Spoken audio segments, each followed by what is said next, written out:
How to day trade for a living. A beginner's guide to trading tools and tactics, money management, discipline and trading psychology. Copyright Andrew Aziz, PhD. Day trader at Vancouver Traders. Visit us for free education and resources. Disclaimer.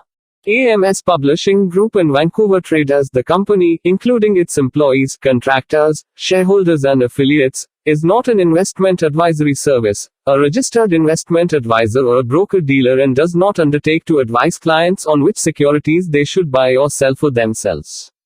It must be understood that a very high degree of risk is involved in trading securities. The company, the authors, the publisher and the affiliates of the company assume no responsibility or liability for trading and investment results. Statements on the company's website and in its publications are made as of the date stated and are subject to change without notice.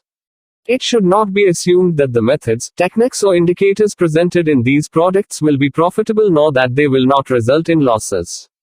In addition, the indicators, strategies, rules and all other features of the company's products collectively, the information, are provided for informational and educational purposes only and should not be construed as investment advice. Examples presented are for educational purposes only. Accordingly, readers should not rely solely on the information in making any trades or investment. Rather, they should use the information only as a starting point for doing additional independent research in order to allow them to form their own opinions regarding trading and investments. Investors and traders must always consult with their licensed financial advisors and tax advisors to determine the suitability of any investment. Table of Contents. Chapter 1, Introduction. Chapter 2, How Day Trading Works. Day Trading vs. Swing Trading. Buying long, selling short. Retail vs. Institutional traders. Chapter 3, Risk and Account Management. 3-step risk management. Trading psychology and risk management. Chapter 4, How to find stocks for trades. Alpha predators. Real-time intraday scans. Planning the trade based on scanners. Chapter 5, My tools and platforms. What broker to use. Trading platform and market data. Watch list and scanner. Community of traders. Chapter 6, Introduction to Candlestick Spinning Tops. Dojis, Simple, Shooting Star and Hammer. Chapter 7, Most Important Day Trading Strategies. Trade Management. ABCD Pattern. Bull Flag Momentum. Top and Bottom Reversal Trading. Moving Average Trend Trading. VWAP Trading. Support or Resistance Trading. Other Trading Strategies. Develop your own strategy. Chapter 8, Step by Step to a Successful Trade. Building a Watch List. Trading Plan, Entry, Exit, and Stop Loss Execution. How did I do it? Chapter 9, Next Steps for Beginner Traders. Chapter 1, Introduction. In this book, I explain the fundamentals of day trading and how day trading is different from other styles of trading and investing. In the process, I also describe important trading strategies that many traders use each day. This book is deliberately short so readers will actually finish reading it and not get bored halfway through and put it to one side. We are all distracted by internet diversions, emails, Facebook or Instagram notifications or the dozens of other apps that we have on our smartphones or tablets. Therefore, this book is concise and it is practical. If you are a beginner trader, this book will equip you with an understanding of where to start, how to start, what to expect from day trading, and how you can develop your own strategy. Simply reading this book will not make you a profitable trader. Profits in trading do not come from reading 1 or 2 books, but, as I will explain later, profits can come with practice, the right tools and software, and proper ongoing education. Intermediate traders may benefit from this book's overview of some of the classic strategies that the majority of retail traders use effectively. If you don't consider yourself a novice trader, then you may wish to jump ahead and start reading at Chapter 7 for an overview of the most important day trading strategies. However, I encourage you to skim through the earlier chapters as well. In my opinion, the most important lesson that you can learn from reading this book is that you will not get rich quickly by day trading. Day trading is not similar to gambling or playing the lottery. This is the most important misconception that people have about day trading, and I hope you will come to the same conclusion after reading this book. In fact, statistically speaking, 90% of people who start day trading fail and lose their money. It is easy to be one of those 9 out of 10 people. It is very easy. This brings you to my first rule of day trading. Rule 1. Day trading is not a strategy to get rich quickly. A very common misconception that people have about day trading is that it is easy, you buy stocks, and when they go higher, you sell them for a good profit. It's that easy. Well, if it were that easy, then everyone would be a successful trader. You must remember that day trading is difficult and will not make you rich quickly. If you have this misconception, and if you want to get rich quickly and easily in the stock market, you should stop reading this book right now and spend the savings that you put aside for day trading on a nice family vacation. It would be much more satisfying to spend your money that way, rather than losing it in the stock market. In day trading, you will be competing with the sharpest minds in the world. The market is a massive crowd of traders, with each trader trying to take money from the others by outsmarting them. The main objective of day trading is to take money from other traders while they are trying to take yours. That's why it's such an intellectually intense business. You do not generate money in the stock market. The only reason there is money in the market is that other traders have put it there. The money you desire to win belongs to other traders and they have no intention of giving it to you. That is why trading is such a hard business. This leads to my second rule of day trading. Rule 2. Day trading is not easy. It is a serious business, and you should treat it as such. You can succeed in day trading only if you handle it as a serious intellectual pursuit. Emotional trading is the number one reason traders fail. You will need to practice self-discipline and defensive money management. Good traders watch their capital as carefully as professional scuba divers watch their supply of air. In day trading, simply being better than average is not good enough. You have to be significantly above the crowd to win in day trading. Unfortunately, day trading often appeals to impulsive people, gamblers, and those who feel that the world owes them a living. You cannot be one of them and you should not act like they do. You must start developing the discipline of a winner. Winners think, feel, and act differently than losers. You must look within yourself, discard your illusions, and change your old ways of being, thinking, and acting. Change is hard, but if you wish to be a successful trader, you need to work on changing and developing your personality. To succeed, you will need motivation, knowledge, and discipline. So, then, what is day trading? In reality, day trading is a profession, very much like medicine, law, and engineering. Day trading requires the right tools and software, education, patience, and practice. You will have to dedicate countless hours reading about trading styles, observing how experienced traders are trading, and practicing in simulator accounts to learn how to trade with real money. An average successful day trader can make between $500 and $1,000 every day. That's equal to $10,000 to $20,000 a month based on about 20 trading days in a month, which equals $120,000 to $240,000 a year. So why would anyone expect a job that pays this well to be easy? Doctors, lawyers, engineers, and many other professionals go through years of school, practice, hard work, and examinations to earn a similar income. So why should day trading be any different? So if it isn't easy and doesn't get people rich quickly, why would you want to day trade? What makes day trading attractive is the lifestyle. You can work from home, work only for a few hours each day, and take days off whenever you wish to. You can spend as much time as you want with your family and friends without requesting vacation time from a boss or manager. You are the boss. Since day trading is a form of self-employment, you are the CEO and you make the executive decisions for your business. The lifestyle is extremely attractive. And, of course, if you master the profession of day trading, you can potentially make thousands of dollars every day, far more than in most other professions. I personally know some traders who average over $2,000 every day. Some days are lower and some days are higher, but over the long term, they have a profit of over $2,000 every day. No matter where you live and how you live, $2,000 a day is a substantial amount of money and can contribute to a very satisfying lifestyle. If you want to own your own business, day trading is a simple place to start. Take a moment and compare day trading with opening a pizza shop or a restaurant. If you want to open a restaurant, you'll have to spend large amounts of money on rent, equipment, staff hiring and training, insurance and licenses, and you still won't be guaranteed to earn money from your restaurant. Many businesses are like that. Day trading, on the other hand, is very easy to set up and start. You can open a trading account today, at no cost, and then start trading tomorrow. Of course, you should not do that until you educate yourself, but the logistics of commencing day trading are extremely easy compared to many other businesses and professions.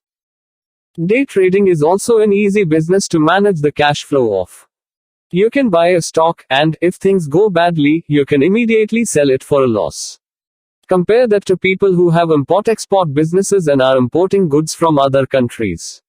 There are plenty of things that can go wrong when purchasing shipments of goods to sell in your own country. Problems with vendors, shipping, customs, distribution, marketing, quality and customer satisfaction. Plus, your money is locked in for the entire process. Unless everything goes well, you can't do anything about it. At times you cannot even accept a small loss and easily step away from your business. With day trading, if things go wrong, you can come out of the trade in a few seconds with an action as quick and simple as a click and, of course, a small loss. It is easy to start over in day trading, and that is a highly desirable aspect of any business.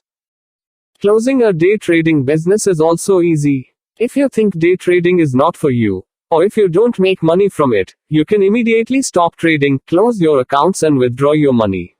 Aside from the time and money that you have already spent, there are no other costs or penalties.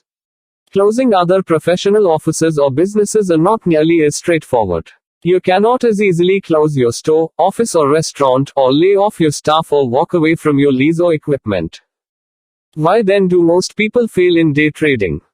I will explain specific reasons behind this important question later in this book, but, overall, in my opinion, the most common reason that people fail in day trading is that they do not regard it as a serious business.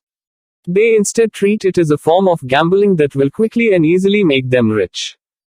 Some people start to day trade as a hobby or for fun because they believe it is cool. They trade for the thrill of short-term gambling in the markets. They play around a little bit in the market but never commit themselves to acquiring a proper education or an in-depth awareness of day trading. They may get lucky a few times and make some money, but eventually the market will punish them. This is actually my own story. At the beginning of my trading career, a company called Equinox Pharmaceuticals Inc., ticker AQXP, announced some positive results for one of its drugs, and its stock jumped from $1 to over $55 in just 2 days. I was a beginner at the time. I purchased 1,000 shares at $4 and sold them at over $10. What looked like a very good thing, however, turned out to be very bad. I had made over $6,000 in a matter of minutes on my first beginner trade, leaving me with the impression that making money in the market was easy. It took me time and several severe losses to get rid of that very mistaken notion. It was pure luck. I honestly had no idea what I was doing. In just a few weeks, I lost that entire $6,000 by making mistakes in other trades. I was lucky because my first stupid trade was my lucky one. For many people, their first mistake is their last trade because they blow up their account and have to desperately close, leave and say goodbye to day trading. New day traders should never lose sight of the fact that they are competing with professional traders on Wall Street and other experienced traders around the world who are very serious, highly equipped with advanced education and tools, and most importantly, committed to making money. Never forget Rule 2. Day trading is a business, and it's an intensely serious one. You have to wake up early in the morning, do your preparations every day on the stocks that you plan to trade, and be thoroughly prepared before the market opens. Imagine for a moment that you have opened a restaurant. Can you afford not to be ready for your customers when you open your doors? You can't close the restaurant at lunchtime because you aren't feeling well, or you're not in the mood, or you didn't have time to order enough groceries for the kitchen staff to prepare meals with. You must always be ready. The day trading business is no different. Day trading requires proper tools, software and education. As with any business, you must have the right tools to succeed. So what are the basic tools you need for your day trading business? 1. Enough capital money to trade with, at least $5,000 if outside of the USA and $25,000 if a resident of the United States. 2. High-speed internet service. 3. The best available broker. 4. A fast order execution platform that supports hotkeys. 5. A scanner for finding the right stocks to trade. 6. A community of traders. Some of these tools must be paid for every month. Just as other businesses have monthly bills for electricity, software, licenses and leases, you have to be able to pay your internet provider's monthly bills, your broker's commissions, scanner costs and trading platform fees. If you are part of a paid chatroom or community, you can add the cost of that membership to this list too. Chapter 2. How day trading works. In this chapter I will review many of the basics of day trading and hopefully answer your questions about what day trading is and how it works. The chapter will also introduce some of the main tools and strategies that you'll come across later in the book. As with any art form, tools are of no value unless you know how to use them. This book will be your guide in learning how to use these tools. Day trading vs. swing trading.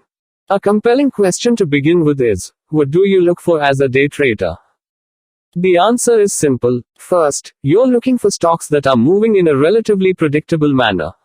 Secondly, you are going to trade them in one day. You will not keep any position overnight. If you buy stock in Apple Inc. ticker, AAPL today, for instance, you will not hold your position overnight and sell it tomorrow. If you hold on to any stock overnight, it is no longer day trading, it's called swing trading. Swing trading is a form of trading in which you hold stocks over a period of time, generally from one day to a few weeks. It is a completely different style of trading, and you shouldn't use the strategies and tools that you use for day trading to do swing trading. Do you remember Rule 2, where I mentioned that day trading is a business? Swing trading is also a business, but a completely different kind of business. The differences between swing trading and day trading are similar to the differences in owning a restaurant and a food delivery company. They both involve food, but they are very different. They operate with different time frames, regulations, market segments and revenue models. You should not confuse day trading with other styles of trading just because the trading involves stocks. Day traders always close their positions before the market closes. Many traders, including myself, do both day trading and swing trading. We are aware that we are running two different businesses, and we have gone through separate educational programs for the two kinds of trading. One of the key differences between day trading and swing trading is the approach to stock picking. I do not swing trade and day trade the same stocks. Swing traders usually look for stocks in solid companies that they know won't lose their entire value overnight.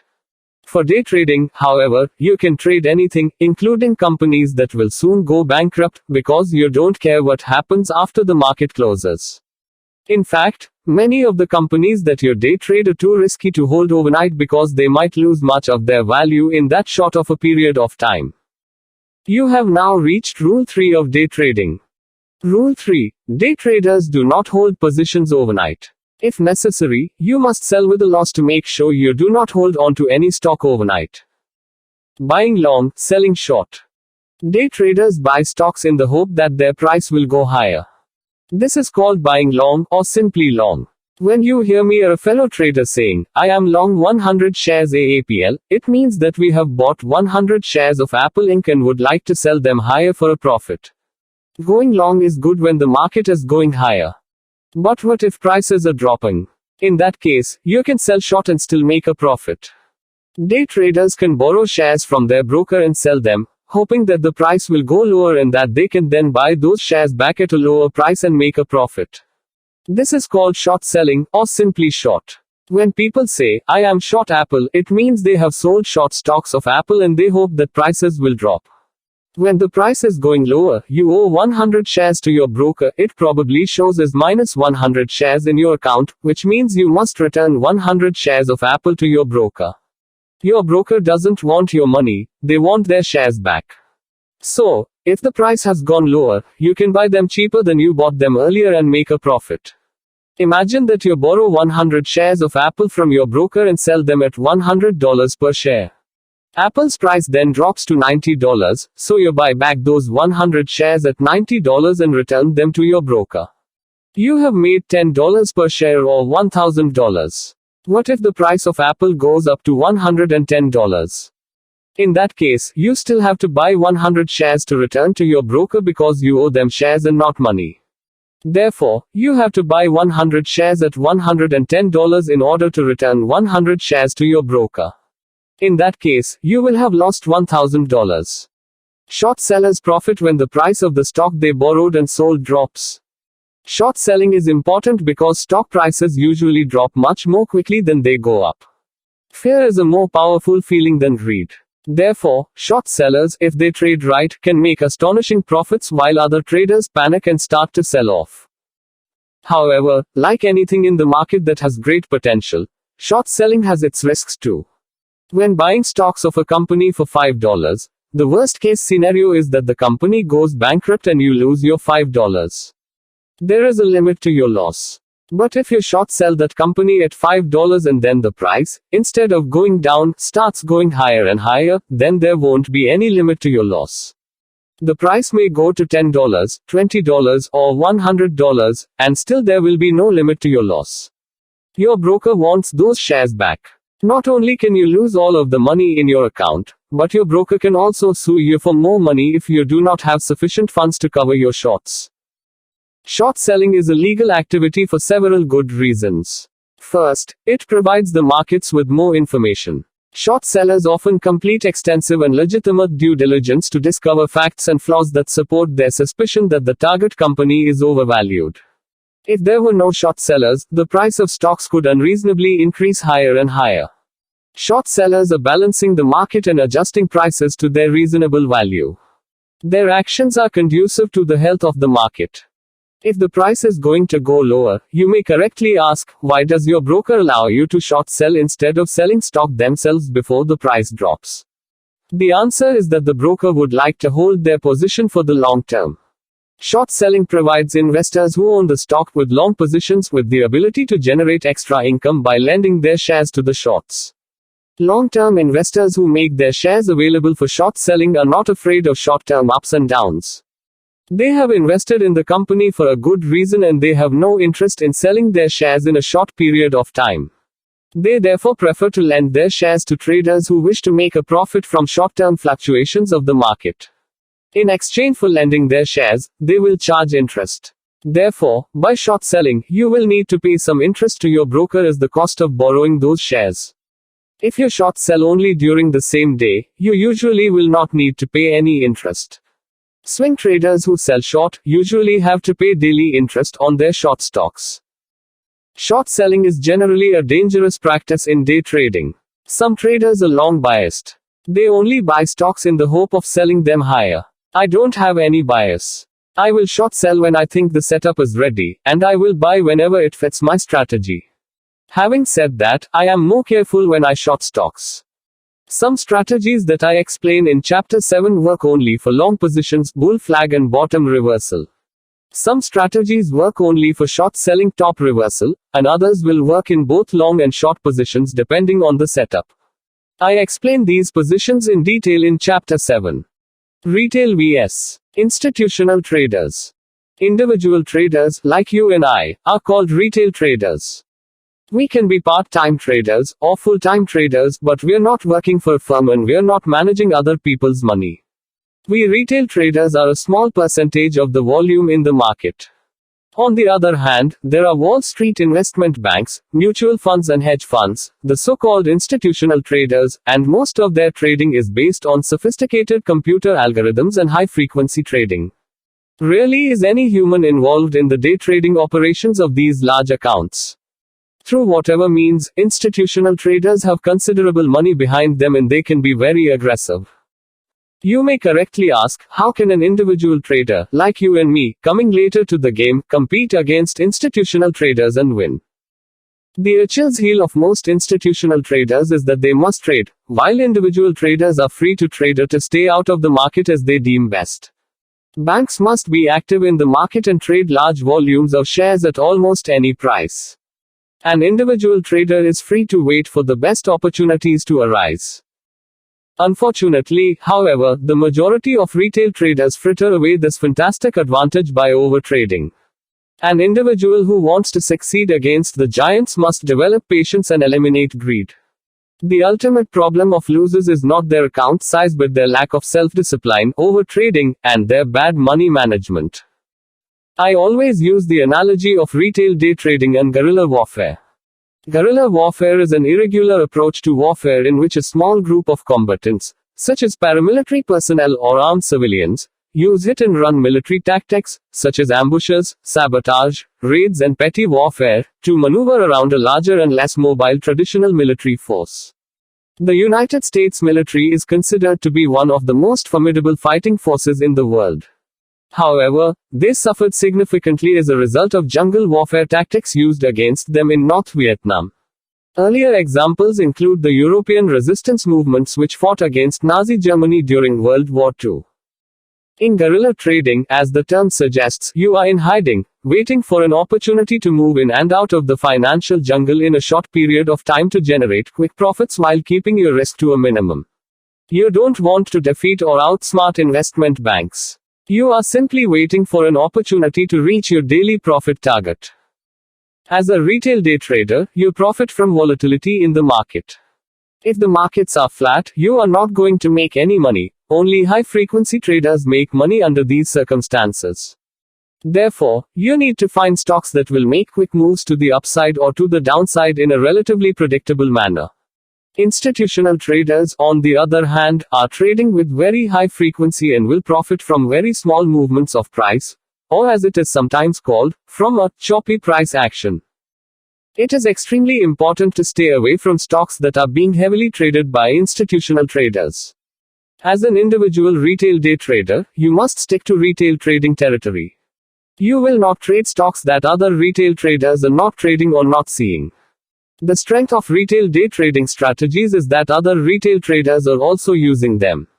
The more traders using these strategies, the better they will work.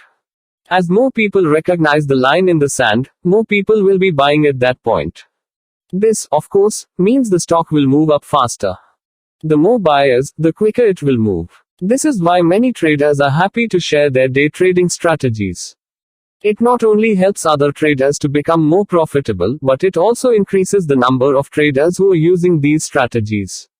There is no benefit in hiding these methods or keeping them secret. As part of the algorithmic trading by computer systems, the majority of the stocks will trend with the overall market unless they have a reason not to. So, if the market is moving up, the majority of stocks will be moving up.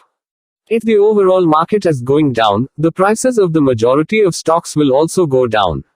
But, remember, there will be a handful of stocks that will buck the trend of the market because they have a catalyst. I call these stocks alpha predators. I will explain them in Chapter 4 and describe how to find them. This is what retail traders are looking for, that small handful of stocks that are going to be running when the markets are tanking, or tanking when the markets are running. If the market is running, and these stocks are running too, that's fine. You just want to make sure you are trading stocks that are moving because they have a fundamental reason to move and are not just moving with the overall market conditions. You may ask, what is the fundamental catalyst for stocks that make them suitable for day trading? Here are some examples. Earnings reports. Earnings warnings, pre-announcements, earnings surprises. FDA approval, disapproval. Mergers, acquisitions. Alliances, partnerships, major product releases, major contract wins, losses.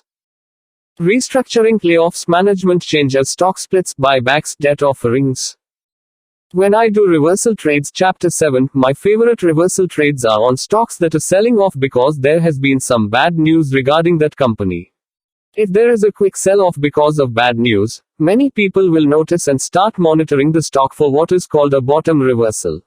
If stocks are trending down with the overall market, such as oil was some time ago, you cannot do a good reversal trade. Their value pops up by 10 cents, and you think it's a reversal, but then they are sold off for another 50 cents. They're selling off because they're trending with both the overall market and their sector. Oil was a weak sector for a while and the majority of the oil and energy stocks were selling off. When a sector is weak, that is not a good time for making a reversal trade. That's where how to differentiate. So here's the fourth rule of day trading. Rule 4, always ask, is this stock moving because the overall market is moving, or is it moving because it has a unique catalyst? That's when you have to do a little bit of research. As you become more experienced as a trader, you will be able to differentiate between catalyst-based price action and general market trending. As discussed, as a retail trader, you must be careful that you are not on the wrong side of the trade against institutional traders. But how do you stay out of their way? Instead of trying to find institutional traders, you find out where the retail traders are hanging out on that day and then you trade with them. Think about a schoolyard for a moment. You don't want to be off in the sandbox doing your own thing, trading a stock that no one is paying attention to. You're in the wrong place. Focus where everyone else is focused. Focus on the stock that is moving every single day and receiving literally a ton of action. That is what day traders will be looking at. Can you day trade stock like Apple or Priceline or Coca-Cola or IBM? Of course you can, but these are slow-moving stocks that are dominated by institutional traders and algorithmic traders, and in general terms they are going to be very hard to day trade. Think of it as the equivalent of hanging out in that isolated sandbox instead of hanging out with your peers in the playground where the cool cats are. How do you determine what retail traders are focused on and your place in that playground? There are a couple of ways to find your best place. One is by watching day trading stock scanners. I explain later in chapters 4 and 7 about how I set up my scanner. The stocks that are gapping significantly up or down are going to be the stocks that retail traders are watching. Secondly, it's good to be in touch with social media and a community of traders. StockTwits and Twitter are usually good places to learn what is trending. If you follow a handful of traders, then you'll be able to see for yourself what everyone is talking about. There is a huge advantage to being in a community of traders, such as a chat room, and there are many chat rooms on the internet. As the reader of this book, you are welcome to join our private Vancouver traders chat room. We have hundreds of traders and we are talking about what is hot today.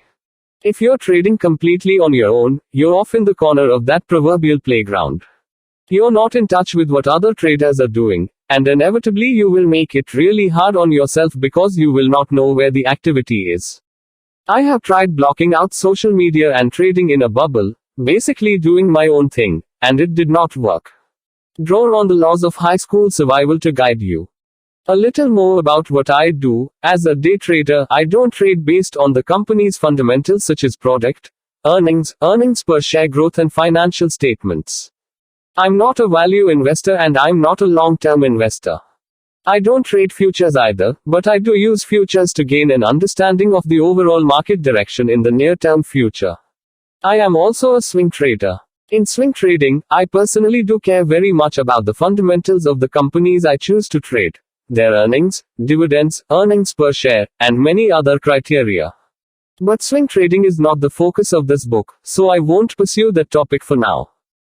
I'm also a foreign exchange market trader and sometimes I trade commodities and currencies.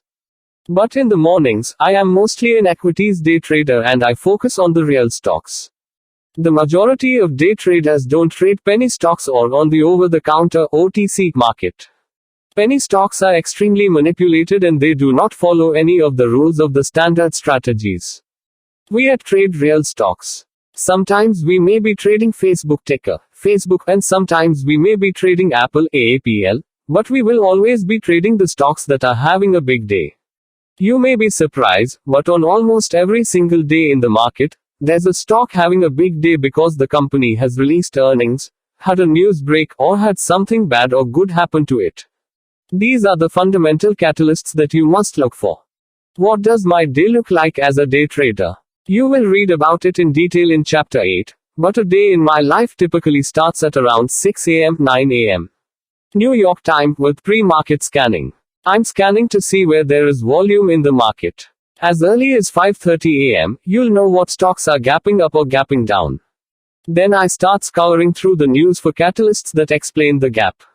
I start to put together a watch list. I rule some out and then I pick and choose which ones I do and don't like.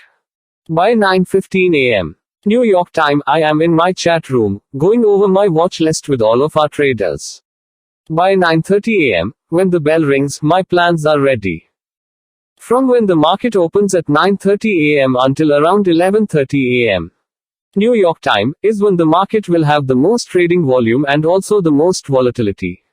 This is the best time to trade and to especially focus on momentum trading, which will be explained later. The advantage of having all of that volume is that it provides liquidity. This means there are plenty of buyers and plenty of sellers, which in turn means that you can easily get in and out of trades. Around midday, you can have good trading patterns, but you won't have the volume. This means a lack of liquidity, which makes it harder to get in and out of stocks. This is especially important to consider if you want to take large shares. My focus has always been on trading at the market's opening, which is 9:30 a.m. in New York Eastern Time. I personally trade only within the first 1 or 2 hours of the market's opening. If you join the private chat room that I mentioned above, you will see that I rarely make any trades after 10:30 a.m. On a good day I have reached my goal by 7:30 a.m. Vancouver time 10:30 a.m. New York time, and I'm easing up. Often by lunchtime I've already hit my goal and I'm going to be sitting on my hands unless there is that perfect setup. From 4 p.m. until 6 p.m. I am in trading courses and we are reviewing our trades from the day. Why is the market at low volume during the midday and afternoon? Imagine you made $1,000 by 10 a.m. What are you going to do? Are you going to walk away with that profit, or will you keep trading until you lose that money? Hopefully you will walk away. Many people are finished for the day at some point in the morning, and then they are going to go golfing or spend the rest of the day at their leisure. But, if they have lost $1,000 by 10 a.m., those traders are going to keep fighting it out to stay in the market. They're going to keep trading, trying to make back what they lost. That means that midday trading is dominated by traders who have lost in the morning and are aggressively trying to regain their losses. That causes a lot of volatility, and not in a good way. That causes stocks to shoot up and down because people are going in and out with market orders. It's this time of day that I consider to be dominated by more amateur traders and trading. Extrapolating from this, I go really easy at midday. I avoid pre-market trading because there's a very low liquidity as there are very few traders trading. That means stocks can pop up $1, then drop $1, and you can't get in and out with large shares. You have to go really small, and you have to use such small positions that, for me at least, it's just not worth it. If you don't mind trading in only a couple of hundred shares, then you can certainly trade pre-market. I live in Vancouver, Canada, so in my time zone the market opens at 6:30 a.m. Pacific time. This means that my days start really early. The great advantage for me is that I can be finished trading before most of the people in my city are even out of bed. I can then spend the rest of my day skiing, climbing, with family and friends, or focusing on other work and the other businesses that I have. I try to hit my daily goal by 7:30 a.m. my time, which is 10:30 a.m. Eastern time, and then ease up. You know how easy it is to lose money. Once you have some money in your pocket, you should hold on to it. Chapter 3. Risk and Account Management. To be a successful day trader, you need to master 3 essential components of trading: sound psychology, a series of logical trading strategies, and an effective risk management plan. These are like the 3 legs of a stool. Remove one and the stool will fall. It is a typical beginner's mistake to focus exclusively on indicators and trading strategies. A good trading strategy delivers positive expectancy. It generates greater profits than losses over a period of time. All of the strategies outlined in Chapter 7 have been demonstrated, if executed properly, to show positive expectancy. But, keep in mind, even the most carefully executed strategy does not guarantee success in every trade. No strategy can assure you of never having a losing trade or even suffering a series of losing trades. This is why risk control must be an essential part of every trading strategy. The inability to manage losses is the number one reason that new traders fail in day trading. It's a common human inclination to accept profits quickly and also to want to wait until losing trades return to even. By the time some new traders learn to manage their risk, their accounts are badly, if not irreparably, damaged. To be a successful trader, you must learn risk management rules and then firmly implement them. You must have a line in the sand that tells you when to get out of the trade. It's going to be necessary from time to time to admit defeat and say, "I was wrong," or "the setup isn't ready yet," or "I'm getting out of the way." I'm generally a successful trader, but I still lose frequently. That means I must have found a way to be a really good loser. Lose gracefully. Take the losses and walk away. I can't emphasize enough how important it is to be a good loser. You have to be able to accept a loss. It's an integral part of day trading. In all of the strategies that I explain in Chapter 7, I will let you know what is my entry point, my exit target, as well as my stop loss. You must follow the rules and plans of your strategy, and this is one of the challenges you will face when you are in a bad trade. You may very likely find yourself justifying staying in a bad trade by saying, well, it's Apple, and they make really great smartphones. They're definitely not going out of business. I'll just hold this a little longer. You do not want to do that. You must follow the rules of your strategy. You can always get back in, but it's hard to recover from a big loss. You may think, I don't want to take a $50 loss. Well, you definitely don't want to take a subsequent $200 loss. And if you ended up taking an $800 loss, it would be really hard to recover from that. Take the quick losses, get out, and come back when the timing is better. Every time you trade, you're exposing yourself to the risk of losing money. How do you minimize that risk? You need to find a good setup and manage the risk with proper share size and stop loss. Here is my next rule. Rule 5. Success in day trading comes from risk management, finding low-risk entries with a high potential reward. The minimum win-lose ratio for me is 2:1. A good setup is an opportunity for you to get into a trade with as little risk as possible. That means you might be risking $100, but you have the potential to make $300. You would call that a 3-to-1 profit to loss ratio. On the other hand, if you get into a setup where you're risking $100 to make $10, you have a less than 1 risk reward ratio, and that's going to be a trade that you should not take. Good traders will not take trades with profit to loss ratios of less than 2-to-1. It means if you buy $1,000 worth of stock, and are risking $100 on it, you must sell it for at least $1,200 so you will make at least $200. Of course, if the price comes down to $900, you must accept the loss and exit the trade with only $900, $100 loss. If you cannot find a setup with a good profit to loss ratio, then you should move on and keep looking for another trade. As a trader, you are always looking for opportunities to get low risk entries with big win potential. Being able to identify setups that have big win potential is also part of the learning process. As a beginner trader, you may not be able to differentiate between a range of setups. It may be difficult for you to recognize what is a home run bull flag and what will end up being a false breakout. That's something that comes with both experience and training. We will cover this in more depth in the coming chapters. You can learn from videos on YouTube and Google. You can also join our private chat room free to you in traders.com where I explain my trades in real time while I am trading them. You will be able to observe me and my monitor and my trading platform. Using a 2-to-1 win-lose ratio, I can be wrong 40% of the time and still make money. Again, your job as a day trader is managing risk. It is not buying and selling stocks. Your broker is buying and selling stocks for you in the market. Your job is to manage your risk and account. Whenever you click buy in your trading platform, you expose your money to a risk.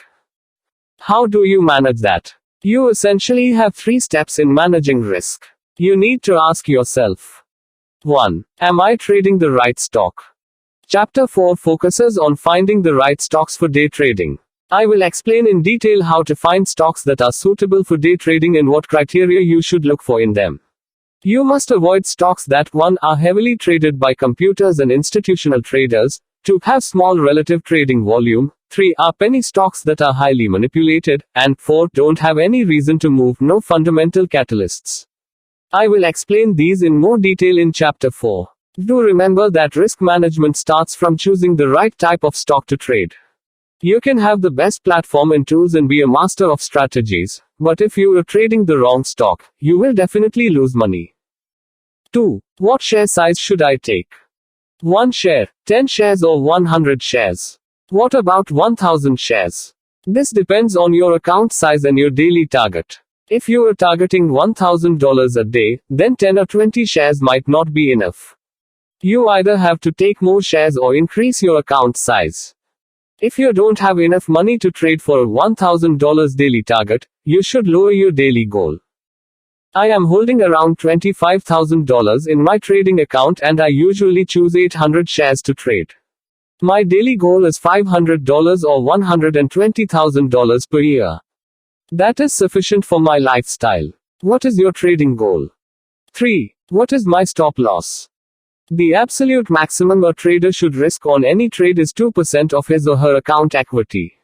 For example, if you have a $30,000 account, you should not risk more than $600 per trade, and if you have a $10,000 account, you should not risk more than $200. If your account is small, limit yourself to trading fewer shares. If you see an attractive trade, but a logical stop would have to be placed where more than 2% of your money would be at risk, then pass on that trade and look for another one. You can risk less, but you should never risk more. You must avoid risking more than 2% on a trade. 3-step risk management. Step 1. Determine your maximum dollar risk for the trade you're planning, never more than 2% of your account. Calculate this before your trading day starts. Step 2. Estimate your maximum risk per share, the strategy stop loss in dollars, from your entry. This comes from the strategies set out in Chapter 7, where I explain in each strategy what the stop loss should be. Step 3. Divide 1 by 2 to find the absolute maximum number of shares you are allowed to trade each time. For example, if you have a $40,000 account, the 2% rule will limit your risk on any trade to $800. Let's assume you want to be conservative and risk only 1% of that account, or $400. That will be step 1. Suppose you look at the stock of BlackBerry, ticker BBRY, for ABCD pattern strategy, Chapter 7. You buy the stock at $16 and want to sell it at $19, with a stop loss at $14.50. You'll be risking $1.50 per share. That will be the step 2 of risk control. For step 3, calculate your share size by dividing step 1 by step 2 to find the maximum size you may trade. In this example, you will be allowed to buy only 266 shares, or rounded to 250 shares. With the strategies introduced in Chapter 7, I explain where my stop loss would be based on technical analysis and my trade plan. I cannot consider maximum loss for your account because I of course don't know your account size. You need to make that judgment for yourself. For example, when your stop would be above of a moving average, you need to calculate and see if that stop would be bigger than your maximum account size or not.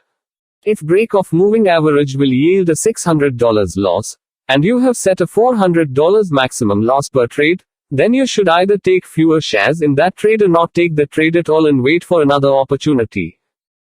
You may correctly argue that it will be difficult to calculate share size or stop loss based on a maximum loss on your account while you are waiting to jump into a trade.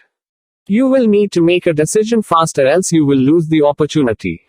I understand that calculating your stop loss and maximum loss in your account size in a live trade is difficult. Remember Rule 1. Day trading is not supposed to be easy. Trading needs practice, and I strongly recommend that new traders paper trade under supervision for at least 3 months in a live simulated account. It sounds crazy at the beginning, but you will quickly learn how to manage your account and your risk per trade. You will be amazed at how rapidly the human brain can do calculations on what share size to take and where to set the stop loss. Trading psychology and risk management. A burning question when you begin your trading career is, why do most traders fail? Day trading requires you to make quick decisions and at the same time to be very disciplined. When you hear breaking news that an activist investor has just taken a stake in Amazon.com Inc., your initial reaction might be to load the boat. I can hear the logic that compels you. Let's buy 5,000 shares in Amazon. Let's put on a big order. But you need to be able to make a quick decision on whether you should buy or sell short that stock, and you need to make that call with discipline. My trading strategies slowly improved with time, but the breakthrough came when I realized that the key to winning was controlling myself and practicing self-discipline. It is hard enough to know what the market will do, but if you don't know what you will do, the game is lost. New trading strategies, tips from me or from this book, or even the most sophisticated software imaginable, will not help traders who cannot handle themselves. You must ask yourself questions. Does this fit into my trading strategy? What strategy will this fit into? If this trade goes the wrong way, where is my stop? How much money am I risking in the trade, and what is the reward potential? This is what many traders find difficult. All of these decisions, the very process of making sure these decisions fit into your risk tolerance and your strategy parameters, are a tough multitasking call. Not only is it multitasking, but it is multitasking while under stress. I understand that stress. There have been times when I've been in the trade, had $15,000 in shares, and all I needed to do was sell. But as I was looking at my keyboard, I couldn't even figure out which keys to punch. This sort of paralysis is not unusual when you're overwhelmed. Whenever that happens, you need to realize that you have pushed yourself a little too far out of your comfort zone. It happens to every single one of us. Expect it to. Once you have some experience under your belt, it's good to work on the edge of your comfort zone so you're always pushing your boundaries. However, if you find yourself too far outside of your comfort zone and outside of your risk tolerance, you can end up making some significant and costly mistakes. I encourage you to foster a state of self-awareness within yourself. Dial in. Are you focused? Are you calm? Are you making good decisions? Be in touch with the results of your decisions and constantly be reviewing your performance. Are you trading profitably? Have you had 5 winners in a row or have you had 5 losses in a row? If you are on a losing streak, will you be in touch with your own emotions and maintain your composure, or will you let your judgment? I cannot overstate how critical that skill will be. Consider skill and discipline to be your trading muscles. Muscles require exercise to grow, and once you've grown them, they need to be exercised or you will lose them. That's what I experience every day, continually exercising my ability to practice self-control and discipline. Some of these skills, however, are comparable to learning to ride a bicycle. Once you've learned it, riding a bike is a skill that can't be taken away. Once you've learned it, the skill of identifying a good stock chart isn't going to go away. But remember, discipline is something you will need to constantly work at to be a successful trader. You've entered a profession in which you will always be learning. That's great. In fact, it's better than great, it's stimulating. But it's important to remember that if you start to get overconfident and think you've outsmarted the market on trading wisdom, or that you don't need to learn anymore, you'll often get a quick reminder from that market. You'll lose money and you will see that the market is correcting you. I will reiterate, being able to make quick decisions and being able to make and then follow your trading rules are critical for success in the market. As you continue through this book, you are going to read much about risk management. Everything that traders do comes back to risk management because ultimately it is the most important concept for a trader to understand. All day long, you are managing risk. Related to this is the ability to manage risk so that you will make good decisions even in the heat of the moment. That's the next rule of day trading. Rule 6. Your broker will buy and sell stocks for you. Your only job as a day trader is to manage risk. You cannot be a successful day trader without excellent risk management skills, even if you are the master of many effective strategies. As mentioned before, traders are in the business of trading.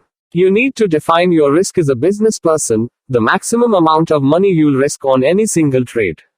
Unfortunately, there is no standard dollar amount that I can suggest. As explained earlier, an acceptable risk depends on the size of your trading account as well as on your trading method, personality and risk tolerance. But remember the 2% rule explained above. It is worth repeating. The absolute maximum traders may risk on any trade is 2% of their account equity. For example, if you have a $30,000 account, you may not risk more than $600 per trade, and if you have a $10,000 account, you may not risk more than $200. If your account is small, limit yourself to trading fewer shares.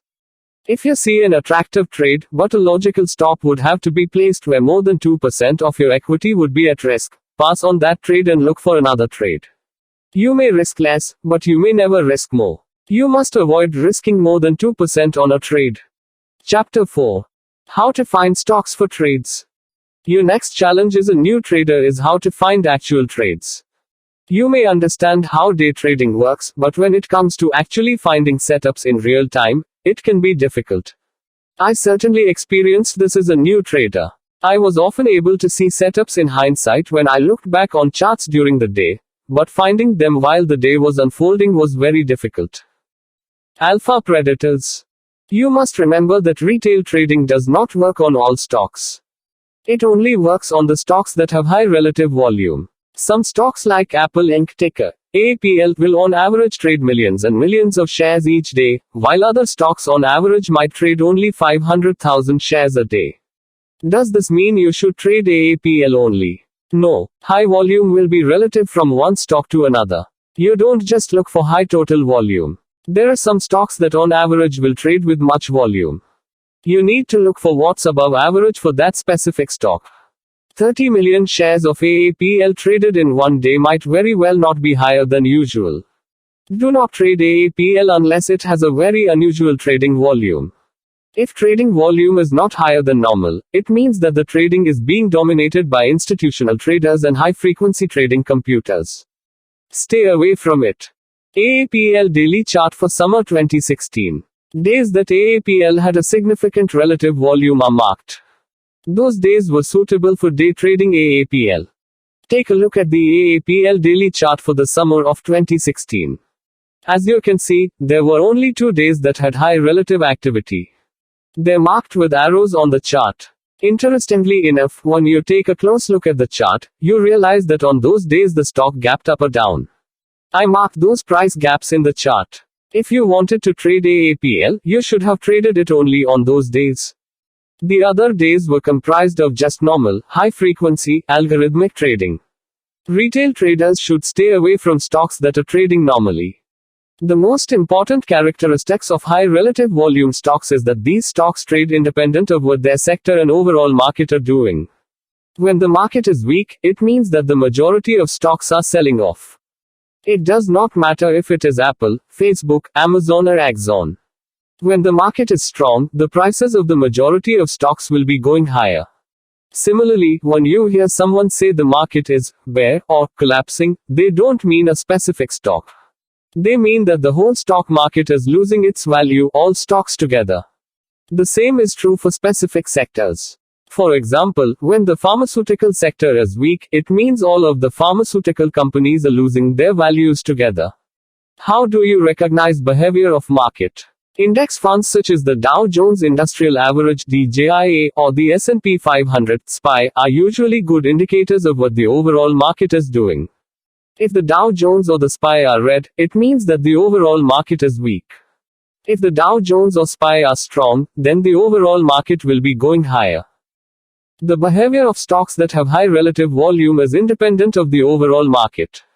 Every day, only a handful of stocks are being traded independently of their sector and the overall market. Day traders trade only those stocks. I call those stocks alpha predators. In the animal kingdom, an alpha predator is a predator at the top of a food chain upon which no other creatures prey. In day trading, alpha predator stocks are the ones that are independent of both the overall market and their sector. The market cannot control them. Therefore, the next rule is about alpha predators. Rule 7. Retail traders trade only alpha predators, high relative volume stocks that have fundamental catalysts and are being traded regardless of the overall market. What makes a stock an alpha predator? Usually it is the release of fundamental news about the stock either the day before or during the same trading day. Important news or events for companies can have huge effects on their value in the market and therefore act as fundamental catalysts for their price action. As mentioned in Chapter 2, some examples of the fundamental catalysts for stocks that make them suitable for day trading include earnings reports, earnings warnings pre-announcements, earnings surprises, FDA approval disapproval, mergers acquisitions, alliances partnerships major product releases, major contract wins losses, restructuring layoffs management changes, stock splits buybacks debt offerings. In Chapter 7, I explain specific day trading strategies such as momentum, reversal, VWAP strategy and moving average. For the moment, your main question is, how do I find the stock for each strategy? I categorize stocks for retail trading into three classes. Based on my experiences, this categorization provides some clarity on how to find stocks and on how to adopt a strategy for them. You will find other categories elsewhere, and some of my fellow day traders will disagree with my categorization, saying, with some justification, that it is very simplified. Before explaining the three categories, let me explain the definition of float and market capitalization, or market cap. Float means the number of shares available for trading. Apple Inc., for example, as of July 2016, had 5.3 billion shares in the market that are available for buying and selling. Apple is considered a mega-capped stock. These stocks usually don't move much during the day because they require significant volume and money to be traded, so Apple shares might on average change by only $1 or $2 each day. They are not very volatile and therefore day traders don't like trading them. Day traders look for volatility. On the other hand, there are some stocks that have very low float. For example, Seska Therapeutics Inc. ticker, COOL, has only a 1.2 million share float. This means that the supply of shares of COOL stock is low and therefore a large demand can very quickly move the price of the stock. Low float stocks can be volatile and move very fast. Most of the low float stocks are under $10 because they are early stage companies which for the most part are not profitable. They hope to grow, and by growing further, they issue more shares and raise more money from the public market and slowly become mega cap stocks. These low float stocks are called small cap or micro cap stocks. Day traders love low float stocks. Now let's return to the three categories I had just mentioned. The first category consists of low float stocks that are priced under $10. These stocks are extremely volatile, moving 10%, 20%, 100% or even 1000% a day. Yes, there have been these kinds of moves. You must be careful with this category. Just as you can turn your $1,000 into $10,000 in a single trade, your $1,000 can easily turn into $10. Low float stocks under $10 are often highly manipulated and difficult to trade, and therefore only very experienced and highly equipped retail traders should trade these stocks. I personally rarely trade in them. If someone claims to have turned $1,000 into $10,000 in a month, and if it's true, they must have traded this type of low float stock. No beginner or even intermediate trader can trade with such accuracy and efficiency. If novice traders tried trading low float stocks that are under $10, they would more likely turn their $1,000 into nothing in a matter of days. When it comes to low float stocks, the bull flag momentum strategy, which I detail in Chapter 7, works best. The other strategies in this book are not suitable for low float sub $10 stocks. You generally cannot sell short low float stocks that cost less than $10. For short selling, you need to borrow shares from your broker, and it's rare that a broker will lend you such volatile stocks. Even if your broker is willing to lend them to you, I strongly advise that you do not attempt to short sell them. They can easily surge and you will end up wiping out your account. You definitely can become a full-time profitable day trader without short selling risky stocks, so leave that to the Wall Street professionals. The second category is medium float stocks in the range of $10–$100. These stocks have medium floats of around 5 million to 500 million shares. Most of my strategies explained in this book work well on these stocks, especially the VWAP and support or resistance strategies. Medium float stocks that are more expensive than $100 are not popular among retail day traders, and I myself avoid them. You usually cannot buy many shares of them because of their high price. Therefore, it is basically useless to day trade them. Leave them for the institutional traders. The third category of stocks for trading is mega cap stocks like Apple, Alibaba, Yahoo, Microsoft, and Home Depot. These are well-established companies that usually have over $500 million in shares outstanding available for trading. These stocks are traded in millions of shares every day. As you may guess, these stocks move only when large institutional traders, investment banks, and hedge funds are buying or selling large positions. Retail traders like us, who typically trade 100 to 1000 shares, usually cannot move the price of these stocks. Retail traders should avoid these stocks unless there is a good fundamental catalyst for them. From the strategies set forth in Chapter 7, reversals and moving average strategies usually work well on these stocks. Do not forget though, unless there is a fundamental catalyst, these stocks are being heavily traded by computers and high-frequency traders and are not suitable for retail day trading. The table below summarizes these categories. Float price range. My favorite strategy. Chapter 7. Low float. Less than 5 million, under $10 only. Momentum long. Medium float. 5 to 500 million. $10, $100 all, mostly VWAP and support or resistance. Large floats plus 5 or million NE. Usually plus $20 all, mostly moving average and reversal. Finding trades. Trades can be found in two ways: pre-market morning watch list, real-time intraday scans. Let me explain how each day I find alpha predators for trading. I use my scanner every morning and program it to find stocks suitable for my day trading based on the following criteria. Stocks that in the pre-market gapped up or down at least $1. Stocks that have traded at least 50,000 shares in the pre-market. Stocks that have an average daily volume of over 1 million shares. Stocks that have average true range of over 50 cents. There is a fundamental catalyst for the stock. Why these criteria? When there are some fundamental catalysts, there will be unusual pre-market activity. Stocks gap up or down before the market opens with a significant number of shares being traded, such as 50,000 shares.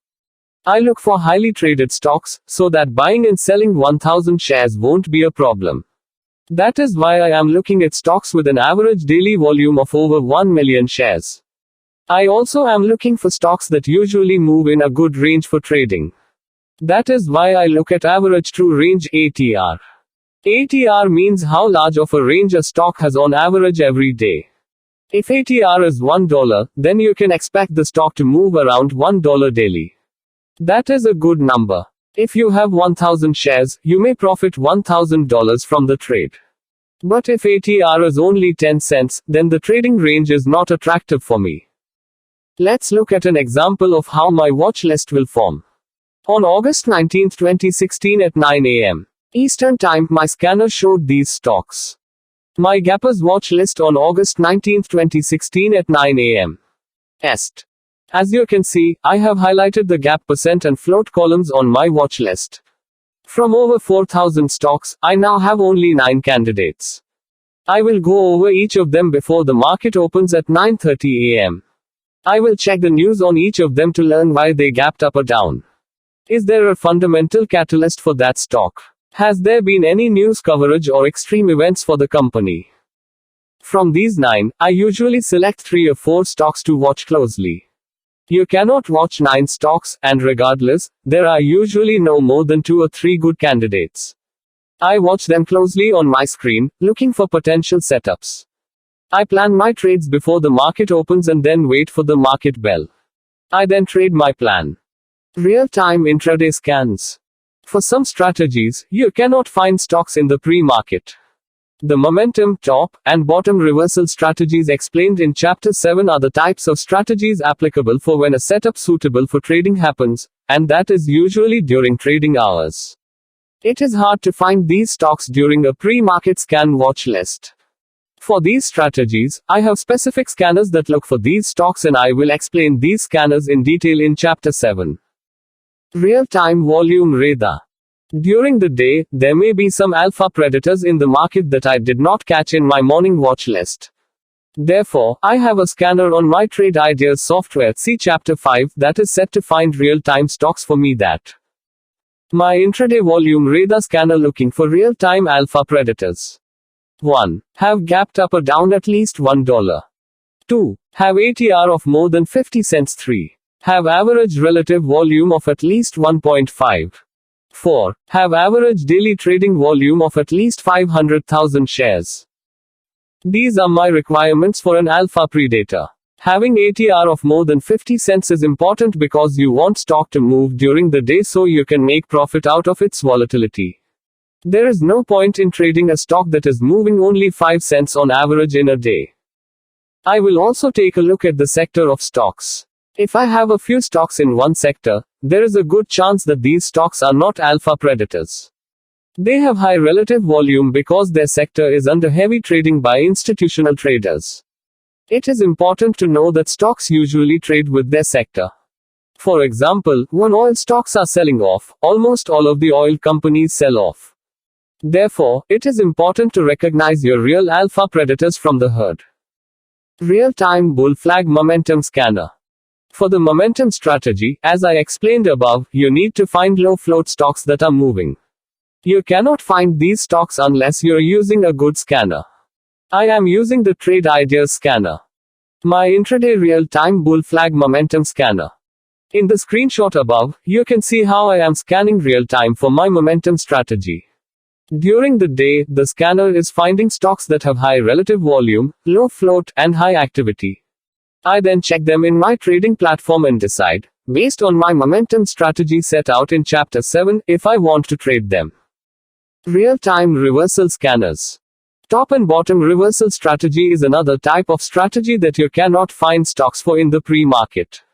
You must have an intraday real-time scanner. Here is an image of a top and bottom reversal scan. My intraday real-time reversal scanner. As you can see, I am scanning the market real-time to find stocks that are selling off or surging up so I can trade my reversal strategies. You can read more about these strategies in Chapter 7.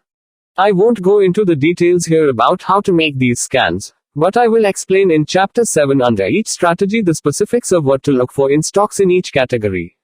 If you develop new strategies for yourself, you can define new scanners for yourself. These scanners are highly adjustable and you can change the parameters as you like. These are the parameters that work for me, but as you gain experience and learn more about other strategies and your trading style, you may very well decide to define new scanners for yourself. Many new traders don't initially need a scanner. If you join a community of day traders such as, you will be able to see my scanner in real time. These scanners are costly, around $100 per month, so at the beginning of your career transition to day trading, you will probably want to keep your expenses down as much as possible. Planning the trade based on scanners. Once I find my daily alpha predators, the stocks that are independent of the overall market, I start to look for the individual setups in them. I constantly monitor their charts and try to plan a trade based on the strategies detailed in Chapter 7. I usually select 3 alpha predators and watch them separately on my 3 monitors. When I see a potential strategy, I plan my trade. This is a fast decision-making process. Sometimes you have to plan a trade in a few minutes and at other times in just a few seconds. This is why you need months of training in simulator accounts to well understand the decision-making process. I focus considerably on quality versus quantity. There are millions of traders out there and there are no doubt millions of strategies out there as well. I had to find the strategy that worked best for me, my personality and my account size. I've found a strategy that works really well for my students as well as for my own personal trading. This strategy involves taking only the best setups and waiting on the sidelines until I see something worth trading. Day trading can be a boring profession. Most of the time you are just sitting and watching your list. In fact, if day trading is not boring for you, then you are probably overtrading. If you require a reminder of the importance of patience in trading, here it is. There are plenty of traders out there who are making the error of overtrading. Overtrading can mean trading 20, 30, 40, or even 60 times a day. If you do that, your broker will love you. You'll be commissioning them to do all of those trades, so you are going to lose both money and commissions. Many brokers charge $4.95 for each trade, so for 40 trades, you will end up paying $200 per day to your broker. That is a lot. Remember, your goal is to trade well, not to trade often. Another problem with overtrading is risk. While you're in a trade, you're exposed to risk, and that's a place you don't want to be unless you have proven that there is a setup in the strategy worth trading. Here is my next golden rule. Rule 8. Experienced traders are like guerrilla soldiers. They jump out at just the right time, take their profit, and get out. The stock market is controlled by machines and highly sophisticated algorithms and, as a result, there is considerable high-frequency trading. High-frequency trading creates significant noise in the price action and is specifically designed to shake out retail traders like you and me. You must be smart. Don't expose yourself to them. Profitable traders usually make only 2 or 3 trades each day. They then cash out and enjoy the rest of their day. Chapter 5. My tools and platforms. Like starting any other business and profession, to start day trading you require a few important tools. You need a broker and an order execution platform. These are tools you will definitely need for yourself. As explained in Chapter 4, you will also need a stock scanner to find your watch list and look for potential real-time setups. You may not need a scanner though if you are part of a trading community. People who are part of our community can see my screen in real time and use my scanners. What broker to use?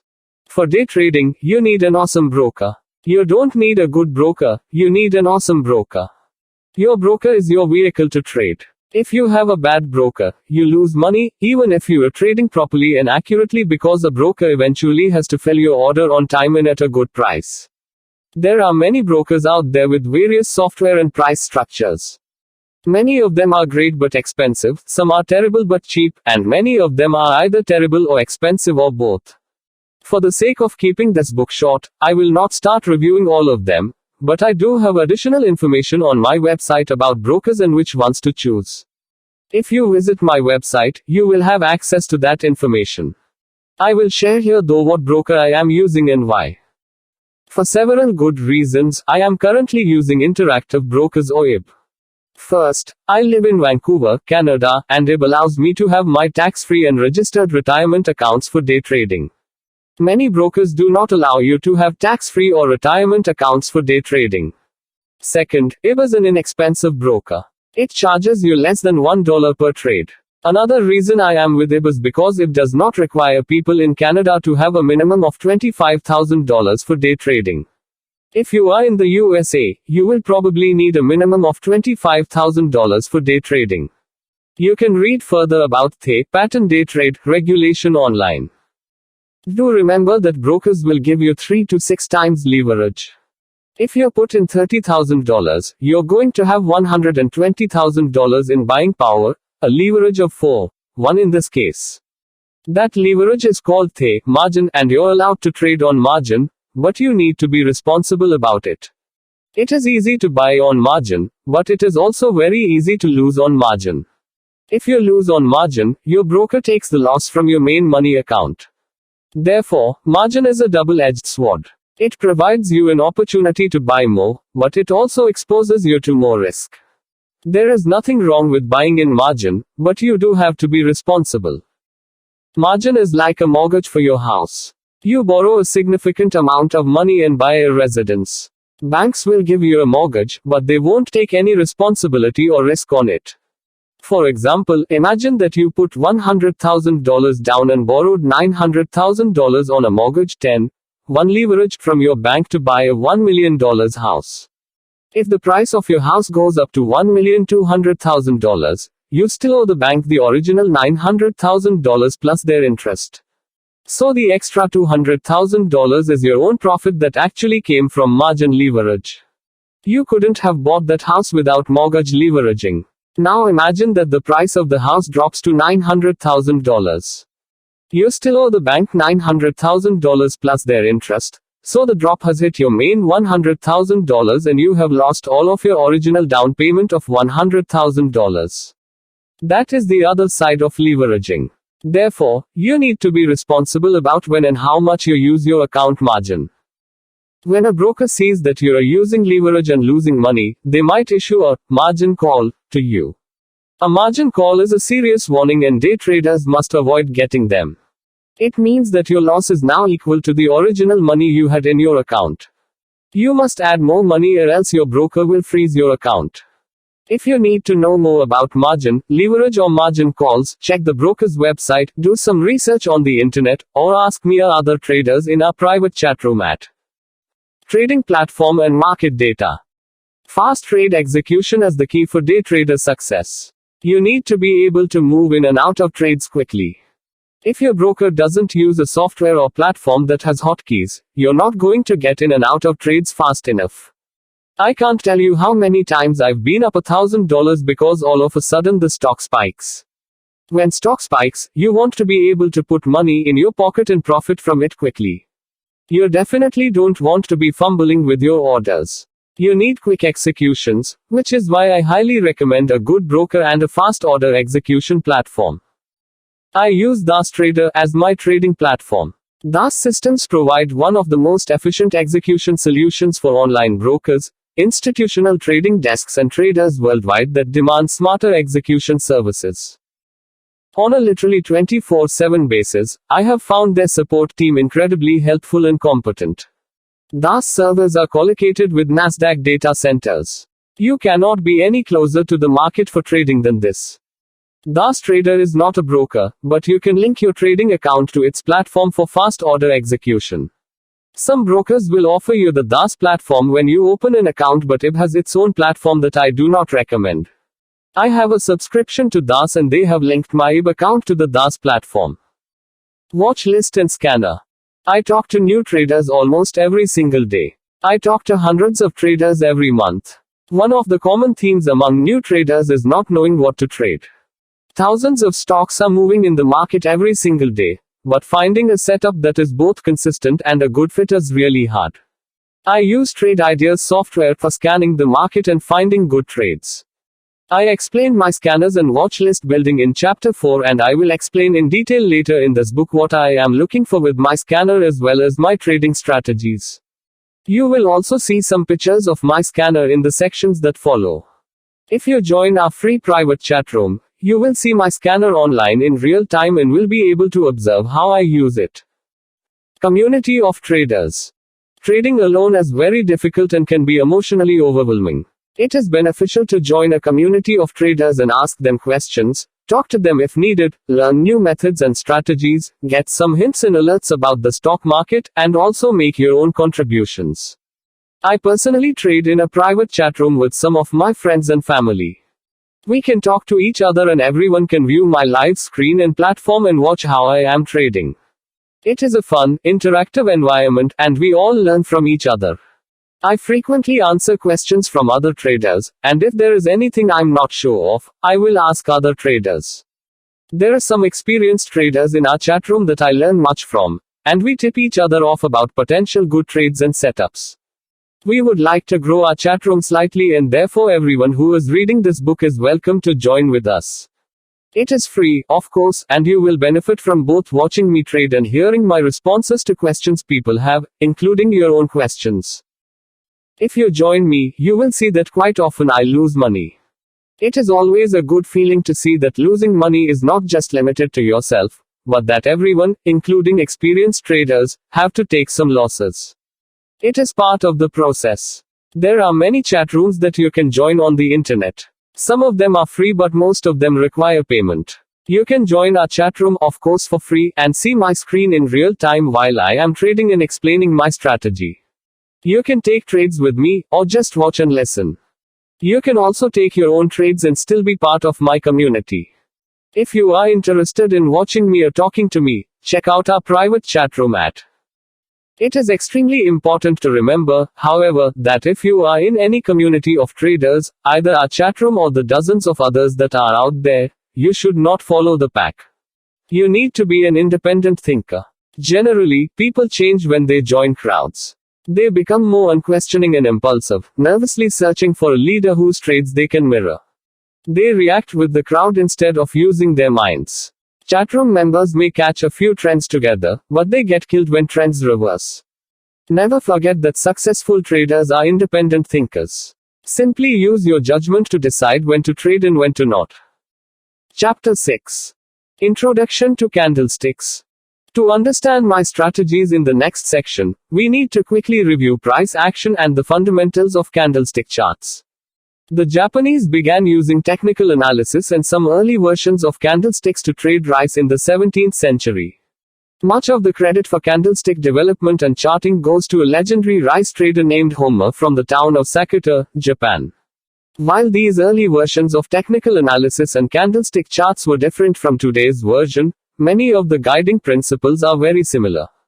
Candlestick charting, as we know it today, first appeared sometime after 1850. It is likely that Homer's original ideas were modified and refined over many years of trading, eventually resulting in the system of candlestick charting that we now use. In order to create a candlestick chart, you must have a data set that contains 1. Open price, 2. Highest price in the chosen time frame, 3. Lowest price in that period, and 4. Closing price values for each time period you want to display. The time frame can be daily, 1 hour, 5 minute, 1 minute, or any other period you prefer. The hollow, white, or filled red portion of the candlestick is called the body. The long thin lines above and below the body represent the high-low range and are called shadows, also referred to as wicks and tails.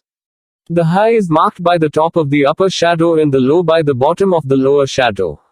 If the stock closes higher than its opening price, a hollow candlestick is drawn with the bottom of the body representing the opening price and the top of the body representing the closing price.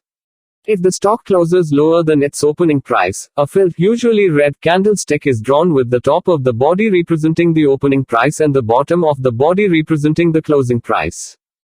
Candlestick examples. Compared to other forms of representing price action, many traders consider candlestick charts more visually appealing and easier to interpret. Each candlestick provides an easy to decipher picture of price action. A trader can immediately compare the relationship between the open and close as well as the high and low. The relationship between the open and close is considered vital information and forms the essence of candlesticks. Here is my 9th day trading rule. Rule 9. Hollow candlesticks, where the close is greater than the open, indicate buying pressure. Filled candlesticks, where the close is less than the open, indicate selling pressure. Traders can be divided into 3 groups: buyers, sellers, and the undecided. Buyers want to pay as little as possible and sellers want to charge as much as possible. Their permanent conflict is reflected in bid-ask spreads. Ask is what a seller asks for merchandise. Bid is what a buyer offers for that merchandise. Prices are created by masses of traders, buyers, sellers, and undecided people. The patterns of prices and volume reflect the mass psychology of the markets. The goal of a successful day trader is to discover the balance of power between buyers and sellers and bet on the winning group. Fortunately, candlestick charts reflect this fight in action.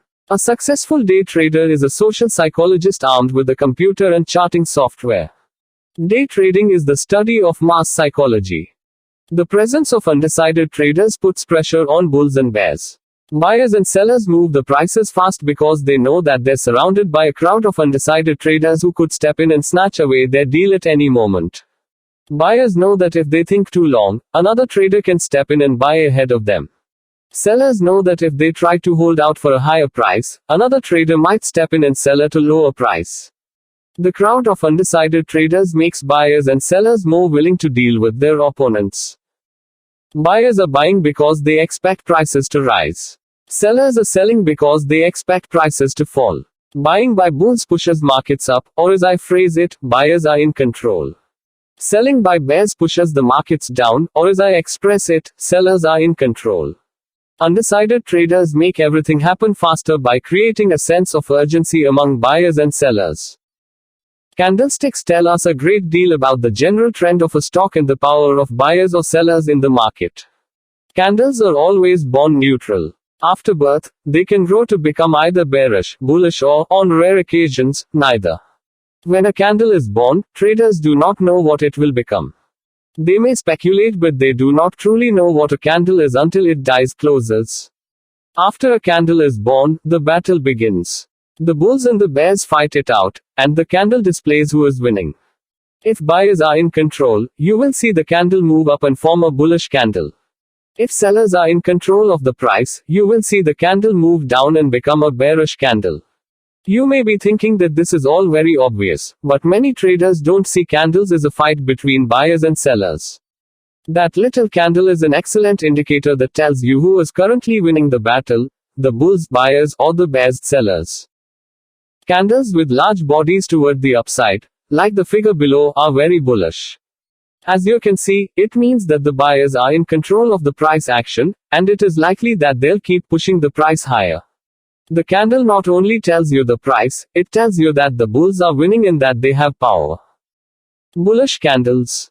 A series of bullish candles shows bulls buyers are in control of the price. On the other hand, bearish candles are any candles that show a bearish body. So what does the bearish candle tell you? It tells you that the sellers are in control of the price action in the market. It tells you that the sellers are currently in control, so buying or a long position would not be a great idea. Red candles that have this big red body mean the open was at a high and the close was at a low. This is a good indicator of a bearishness in the market. Bearish candles. A series of bearish candles shows bears sellers are in control of the price.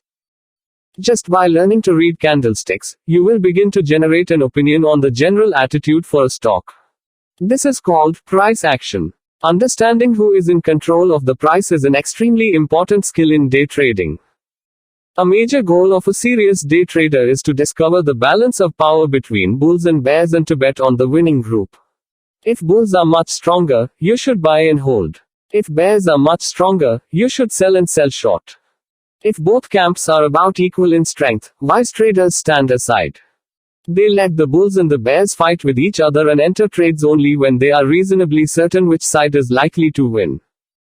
You never want to be on the wrong side of the trade. It is important therefore to learn how to read candlesticks and how to constantly interpret the price action while you are trading. There are hundreds of imaginatively named chart patterns that you will find with a Google search, including head and shoulders, cup and handle, abandoned baby, dark cloud cover, downside tasky gap, dragonfly, morning star, evening star, falling tree methods, harami, stick sandwich, 3 black crows and 3 white soldiers. Believe me, I did not make any of these names up. These candlesticks are really out there. As intriguing as their names might be, many of them, in my opinion, are useless and confusing. Therefore, I skip discussing most of them in this book. In my opinion, trend lines and most charting patterns are quite subjective, and can result from wishful thinking and self-deception. You can draw a trend line across any prices or zones in a way that can change its slope and its message. If you're in a mood to buy, you can draw your trend line a little steeper.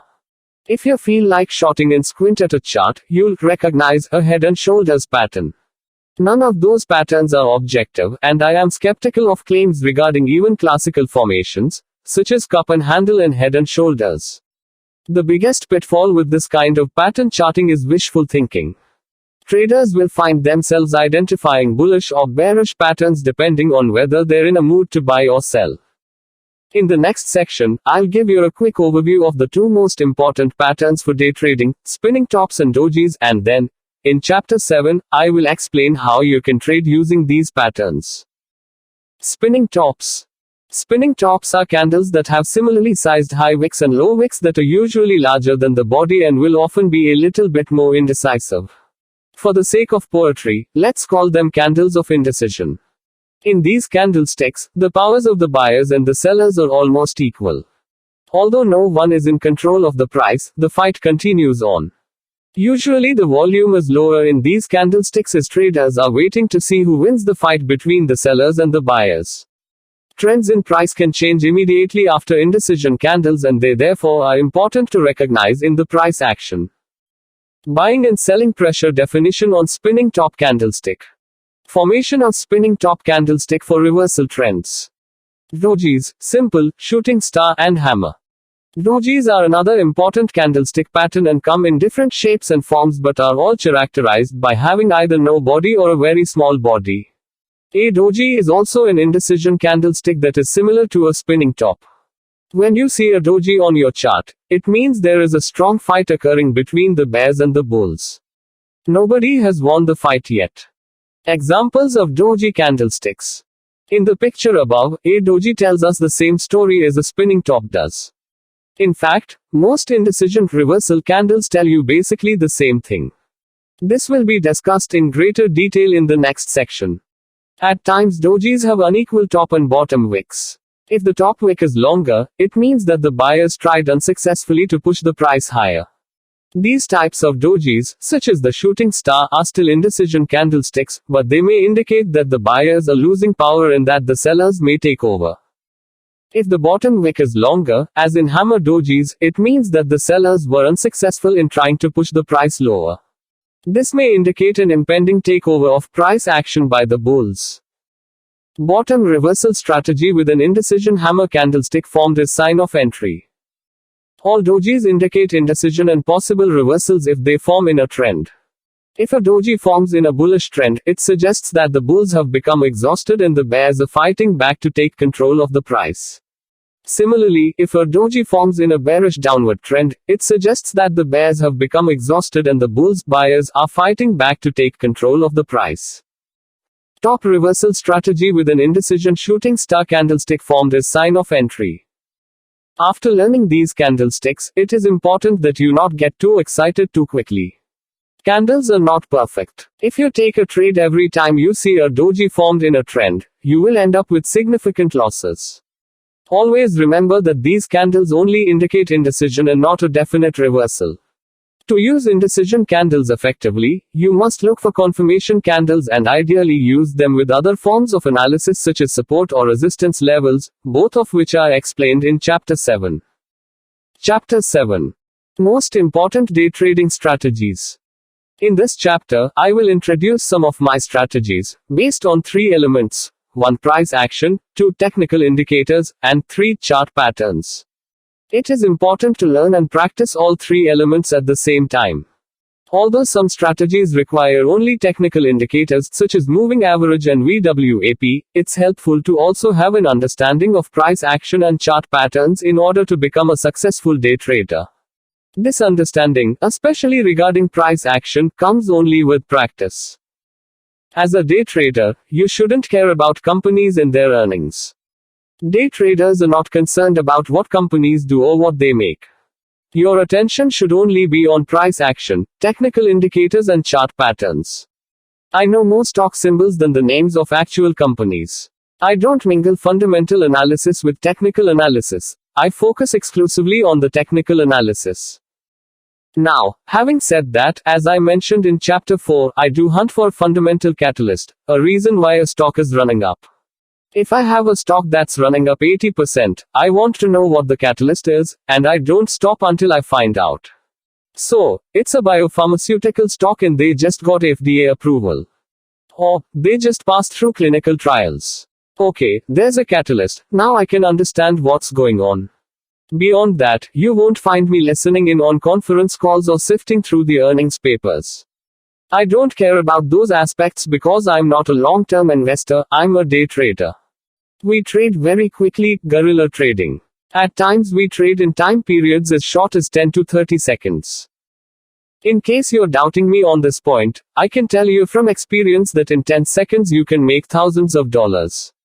I've done that. In 10 seconds you can also lose thousands of dollars. I've done that too. When the market moves quickly, you need to ensure you're positioned in the right place to take advantage of the profits and reduce your risk exposure. There are millions of traders out there and even millions more of strategies. Every trader needs their own strategy and edge. You need to find your spot in the market where you feel comfortable. I focus on these strategies because these are what work for me. I've come to recognize in my trading career that the best setups are the 7 strategies that I will be explaining in this chapter.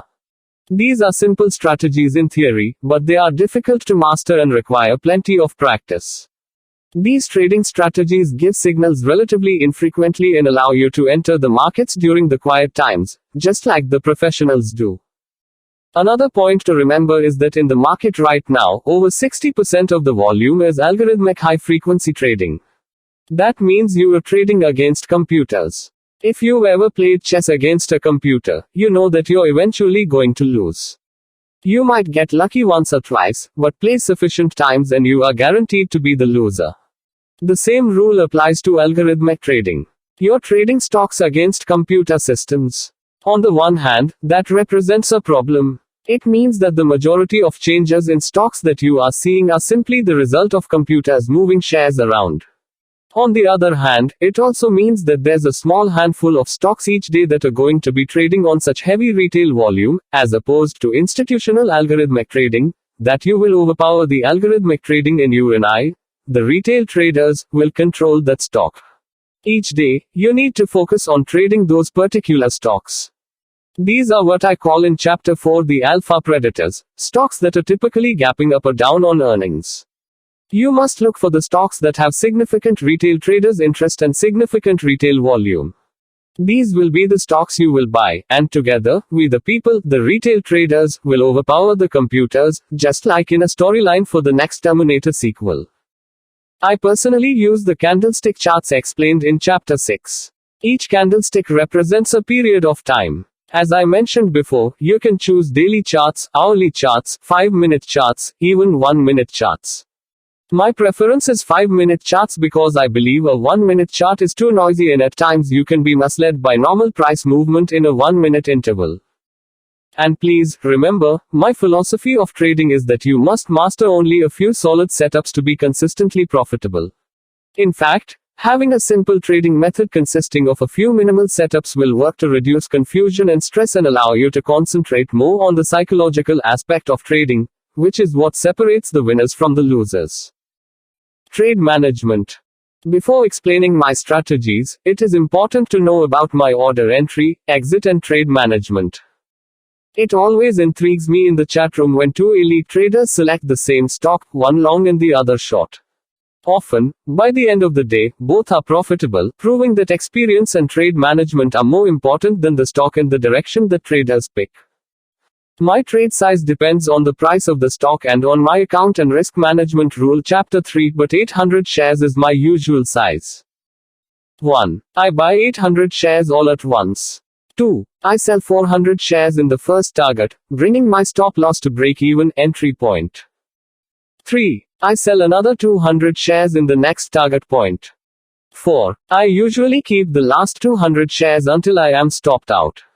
I always retain some shares in case the prices keep moving in my favor.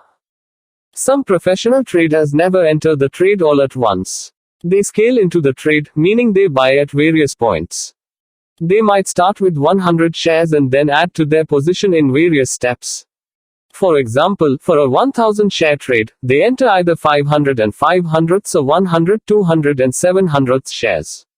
If done correctly, this is an excellent method of risk and trade management. However, managing the position in this system is extremely difficult. Many new traders who are trying to do this will end up overtrading and will lose their money in commissions, slippage and averaging down the losing trades. I rarely scale into a trade, but at times I will, especially in very highly volume traded stocks. But remember, scaling into a trade is a double-edged sword and beginners may use it incorrectly as a way to average down their losing positions, sending good money after bad. I don't recommend this method for beginners. Although they can appear similar, there is a huge difference between scaling into a trade and averaging down a losing position. For beginners, averaging down a losing trade is a recipe for wiping out your account, especially with small accounts that cannot stand several rounds of averaging down. ABCD pattern. The ABCD pattern is the most basic and the easiest pattern to trade, and it is an excellent choice for beginner and intermediate traders. Although it is simple and has been known for a long time, it still works very effectively because many traders are still trading it. As mentioned earlier, it has a self-fulfilling prophecy effect. You should do whatever all of the other traders are doing because a trend is your friend. A trend may very well be your only friend. Let's take a look at this pattern. Example of an ABCD pattern. ABCD patterns start with a strong upward move. Buyers are aggressively buying a stock from point A and making constantly new highs of the day point B. You want to enter the trade, but you should not chase the trade, because at point B it is very extended and already at a high price. In addition, you cannot say where your stop should be. You must never enter a trade without knowing your stop. At point B, traders who bought the stock earlier start slowly selling it for profit and the prices come down. Still, you should not enter the trade because you don't know where the bottom of this pullback will be. However, if you see that the price does not come down from a certain level, such as point C, it means that the stock has found a potential support. Therefore, you can plan your trade and set up stops in a profit-taking point. Let's take a look at Ocean Power Technologies Inc. ticker, OPTT, at July 22, 2016. When they announced that they had a new $50 million contract to build a new ship. There's a fundamental catalyst. Remember Chapter 2. The stock surged up from $7.70 A to $9.40 B at around 9:40 a.m. I, along with many other traders who had not heard the news, waited for point B and then a confirmation that the stock wasn't going to go lower than a certain price, point C. When I saw that point C was holding as a support and buyers wouldn't let the stock price go any lower than $8.10 C, I bought 1,000 shares of OPTT near C, and my stop was below point C. I knew that when the price went higher, closer to B, buyers would jump on massively. As I mentioned before, the ABCD pattern is a very classic strategy and many retail traders look for it. I purchased stock between points B and C. Close to point D, the volume suddenly spiked, which meant that traders had jumped into the trade. My exit would be when the stock made a new low, which was a sign of weakness. As you see, OPTT had a nice run up to around $12. Let's look at another example, this time for SPU on August 29, 2016. There are actually two ABCD patterns. I marked the second one as ABCD pattern. Usually as the trading day progresses, volumes become lower and therefore the second pattern is smaller in size. Please note that you will always have high volumes in points B and D, and of course points B and D in this example. Example of ABCD pattern and ABCD pattern. To summarize my trading strategy for the ABCD pattern. 1. When I observe with my scanner or I am advised by someone in our chat room that a stock is surging up from point A and reaching a big new high for the day, point B, I wait to see if the price makes a support higher than point A. I call this point C. I do not jump into the trade right away. 2. I watch the stock during its consolidation period. I choose my share size and stop and exit strategy. 3. When I see that the price is holding support at level C, I enter the trade close to the price of point C in anticipation of moving forward to point D or higher. 4. My stop is the loss of point C. If the price goes lower than point C, I sell and accept the loss. Therefore, it is important to buy the stock close to point C to minimize the loss. Some traders wait and buy only at point D to make sure that the ABCD pattern is really working. In my opinion, that is reducing your reward and increasing your risk. 5. If the price moves higher, I sell half of my position at point D, and bring my stop higher to my entry point break even. 6. I sell the remaining position as soon as my target hits or I feel that the price is losing steam or that the sellers are acquiring control of the price action. Bull flag momentum. In day trading, bull flag is a momentum fast execution strategy that usually works great on low float stocks. Chapter 4. I believe bull flag is a scalping strategy because these flags won't last long and you must scalp the trade, get in quickly, take your profit, and then get out. Example of bull flag formation with one consolidation period. This pattern is named bull flag because it resembles a flag on a pole. In bull flag, you have several large candles going up like a pole, and you also have a series of small candles moving sideways, like a flag, or, as we day traders say, consolidating. Consolidation means that the traders who bought stocks at a lower price are now selling and taking their profits. Although that is happening, the price does not decrease sharply because buyers are still entering into trades and the sellers are not yet in control of the price. Many traders will miss purchasing the stock before the bull flag starts. It is risky to buy stock when the price is increasing. That's called chasing the stock. Professional traders aim to enter the trade during quiet times and take their profits during wild times. That, of course, is the total opposite of how amateurs trade. They jump in or out when stocks begin to run, but grow bored and lose interest when the prices are, shall I say, sleepy. Chasing the stocks is an account killer for beginners.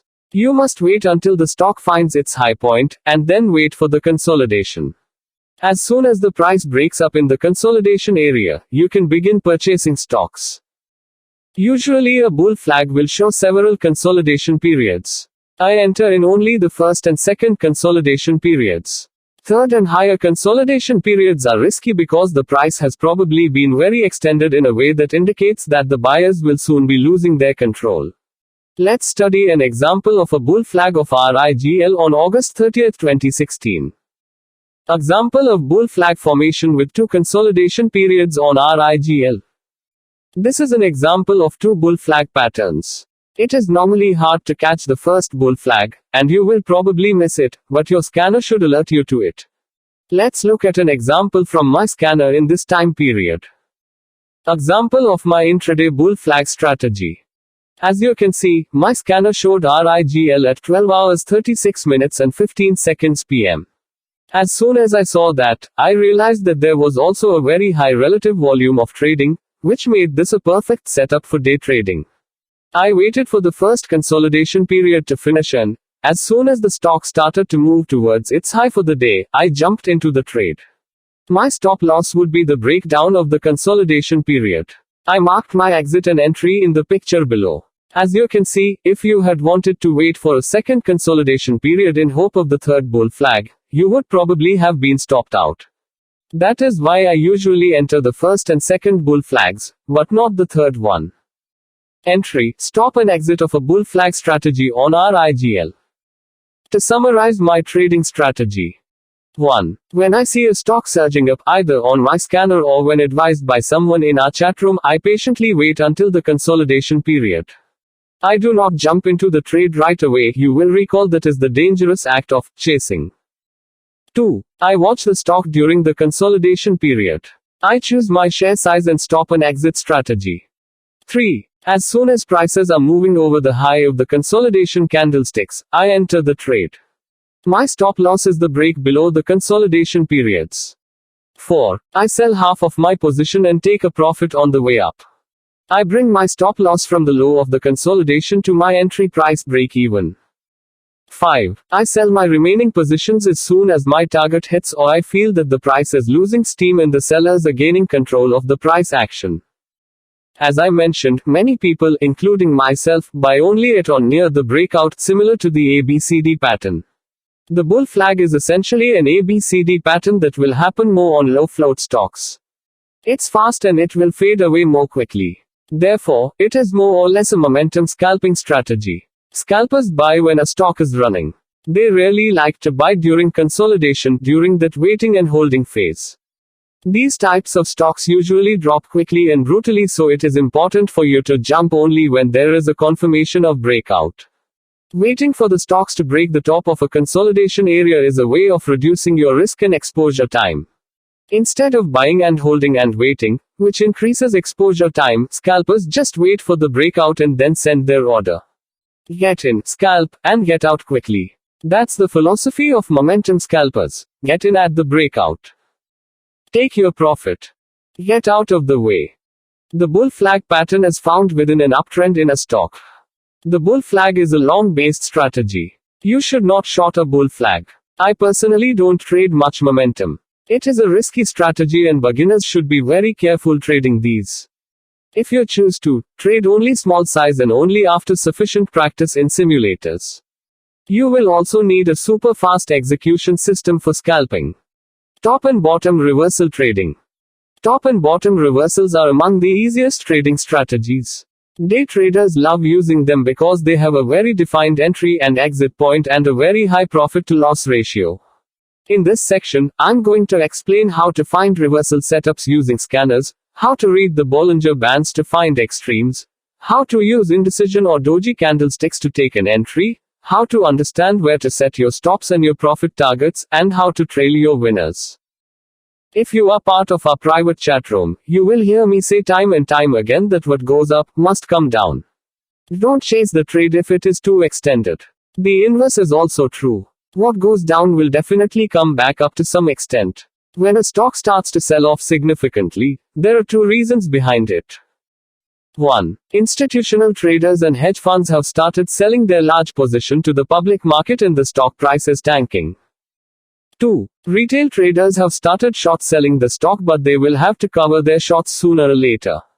That is where you wait for an entry. When short sellers are trying to cover their shorts, the stock will reverse. I'm going to illustrate this strategy with a few examples so that you can see exactly what to look for. Below is an example of what it looks like to find a stock that's sold off really hard right after the market opens. Moves like this are extremely hard to catch for the short side, because when you find the stock, it is already too late to enter the short selling trade. But please, remember the mantra, what goes up must come down. Therefore, you have the option of waiting for a reversal opportunity. Example of a reversal strategy on EBS. Each reversal strategy has 4 important elements. 1. At least 5 candlesticks, 5 minutes moving upward or downward. 2. The stock is trading close to or outside of the Bollinger Bands. Bollinger Bands are an indicator of volatility, and stocks usually stay inside of these bands. 3. The stock will have an extreme RSI indicator, relative strength index. An RSI above 90 or below 10 will pique my interest. If you are not familiar with what an RSI indicator is, you can do a Google search or ask me in our chat room. Your trading platform will probably have an RSI indicator built into it. These 3 elements demonstrate that a stock is really stretched out, and you must pay close attention to the scan for all of these data points. You must simultaneously look for a certain RSI level, a certain number of consecutive candles, and a certain position within the Bollinger Bands. 4. When the trend is going to end, usually indecision candles, such as a spinning top or doji, form. That is when we need to be ready. In reversal trading, you are looking for one of these indecision candlesticks, spinning tops or dojis. They are an indication that the trend may soon change. A doji is a candle that has a wick longer than its body. You can see a picture of a bearish doji below. It has that long upper wick that some would call a top and tail and that others would call a shooting star. This candle tells us 4 things: the open price, the close price, the high of that period and the low of that period. So, when you have a candle with a top tail, you know that at some point during that candle period the price moved up, was unable to hold at that level, and was then sold off. It depicts a bit of a battle taking place between the buyers and the sellers in which the buyers lost their push-up. It is a good indication that the sellers may soon control the price and will push that price down. The same is true about a bullish doji. You can also see a picture of a bullish doji below. It has that long lower wick that some would call a bottom tail and others would call a hammer. When you have a hammer candle with a bottom tail, you know that at some point during that candle period the price moved down, was unable to hold at those low levels, and was bought up. This indicates a battle between the buyers and the sellers in which the sellers lost their push down. It is a good indication that the buyers may now gain control of the price and push that price up. Top reversal strategy with an indecision shooting star candlestick formed is sign of entry. In reversal trading, you look for either doji or indecision candlesticks. They are an indication that the trend may soon change. In reversal strategies, you are looking for a clear confirmation that the pattern is beginning to reverse. What you definitely don't want is to be on the wrong side of a reversal trade, or, as we call it, catching a falling knife. It doesn't sound like a good idea in real life, and it's not a good idea in trading. It means that when a stock is selling off badly, the falling knife, you don't want to buy on the assumption that it should bounce. If the stocks are dropping, you want to wait for the confirmation of the reversal. This will usually be 1. The formation of a doji or indecision candle, and 2. The first 1 minute or the first 5-minute candle to reach a new high. That is my entry point. I set my stop at the lows. In reversal trading, the RSI should be at the extremes, above 90, below 10, and that final candle should be outside the Bollinger Bands. Once you have your entry requirements listed, you must then look for an actual entry. An entry for me is going to be either the first 1 minute or the first 5-minute candle to reach a new high. When you've had a long run of consecutive candles making new lows, the first candle that makes the new high is very significant. That's my entry point. There are times when I'll use the 1-minute chart, but typically I'll wait for the 5-minute chart because it is a much better confirmation. The 5-minute chart is cleaner. The first 5-minute candle to make a new high is the point at which I get in the reversal, with a stop either at the low of the day or simply down around 20 to 30 cents. Usually, if a stock goes 30 cents against me, I will admit defeat, recognize that I mistimed my entry, and try again rather than continue to hold. At times, especially on stocks that are more expensive or more volatile, I'll simply use a 20 or 30 cent arbitrary stop if the low of the day is too far away. Once you're in one of these trades, your exit indicators are quite simple. If the stock pops up and then suddenly moves back down on a bottom bounce, you stop out for a loss. If you jump in the stock and it ends up just going sideways, it's a sign that you are probably going to see a flag, a reverse flag, and that is an indication that the price is probably going to continue to drop. If I get in and I hold for a few minutes and the price stays flat, I get out, no matter what happens after that. I may be wrong, but so be it. I don't like to expose my account to the unknown.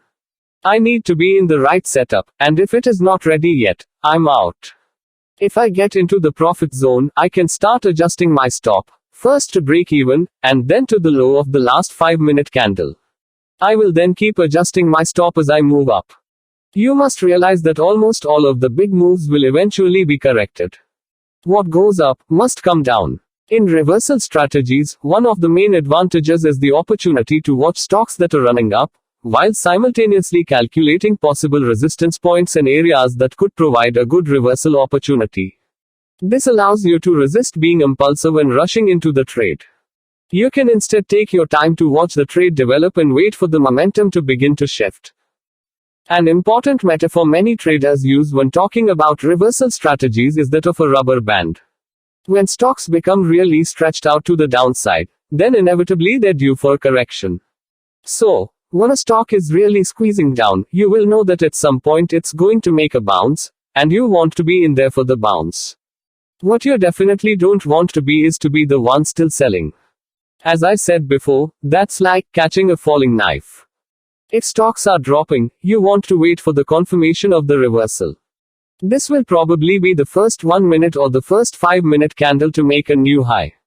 That's my cue to jump in. I set my stop at the lows. Bottom reversal. Bottom reversal strategy with an indecision hammer candlestick formed as sign of entry. This beautiful illustration on Emergent Biosolutions Inc. EBS shows a perfect reversal that I found using my stock scanners. An indecision candlestick at the bottom of the downtrend signifies a potential reversal, and as you see right after that you see a big swing back up. I took this trade right after seeing indecision doji, and kept my stop at the low of that indecision candlestick. Example of a reversal strategy on EBS. The biggest advantage of reversal strategies is that they overcome the difficulty of anticipating when stocks will make major moves. You will probably miss the moment when the stock starts to sell off, and you won't have the time to short the stock for profit, but you can always prepare for the reversal trade. Another example. Example of a bottom reversal strategy on ALR. I found ALR Inc. on June 27, 2016 at 10:57 a.m., using a software program that scans the stock market and lets me know exactly what I want to know. See the image below. Example of my bottom reversal real-time scanner for ALR. My scanner, at 10:57 a.m., showed me that ALR had 7 consecutive candles to the downside, a relatively low float 80 million shares, and a relative volume of 1.21, which meant it was trading higher than usual. I actually did not take this trade because I missed my entry, but I wanted to show you what overall trading strategies look like for bottom reversals. When you're looking at reversals, you want to make sure that you only trade extremes. The example we just saw was a stock that made an extreme move to the downside before that move reversed. A stock that's been selling off slowly all day long usually isn't suitable for a reversal. Instead, it's helpful to think of stocks the way you think of rubber bands. You want to see them really stretched out to the downside, or, for short selling, really stretched out to the upside. You want to see the big extension, which means that you want to see considerable volume. Once you do, you then look for a couple of key indicators that will suggest that the tide may be about to turn, and that's when you take the position. I've said it many times, what goes up must come down. Oftentimes these stocks will give up days and weeks or years worth of price gain in just a matter of minutes. It is very critical to be able to time the reversal. I'll say it again, the key to the success with top and bottom reversals is trading the extremes. How do I quantify these extremes? There are a few things I look for. 1. An extreme RSI above 90 or below 10 will pique my interest. 2. A candle outside of the Bollinger Bands is also going to interest me.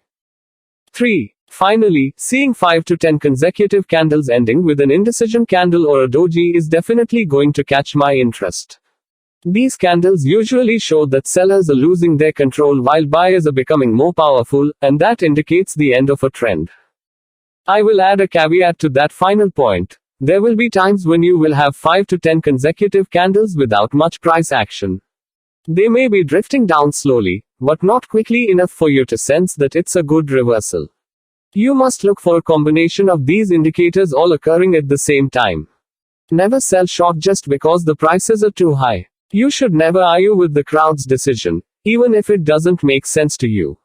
You do not have to run with the crowd, but you should not run against it. Utilizing all of these different factors will create the strategy that has been extremely successful for me due to its incredible profit-to-loss ratio. Your profit-to-loss ratio is your average winners versus your average losers. Many new traders end up trading with a very poor profit-to-loss ratio because they sell their winners too soon and they hold their losers too long. This is an extremely common habit among new traders. The reversal strategy, however, lends itself to having a larger profit-to-loss ratio. To return to the rubber band analogy, by following such a strategy you will always buy stocks when the rubber band is stretched as far as it can go. When you time this right, you're in as the rubber band snaps back and you can then ride the momentum right back up. To summarize my trading strategy for the bottom reversal strategy. 1. I set up a scanner that show me stocks with 4 or more consecutive candlesticks going downward. When I see a stock hit my scanner, I quickly review the volume and level of resistance or support near the stock to see if it is a good trade or not. 2. I wait for confirmation of a reversal strategy. 1. Formation of a bearish doji or indecision candle.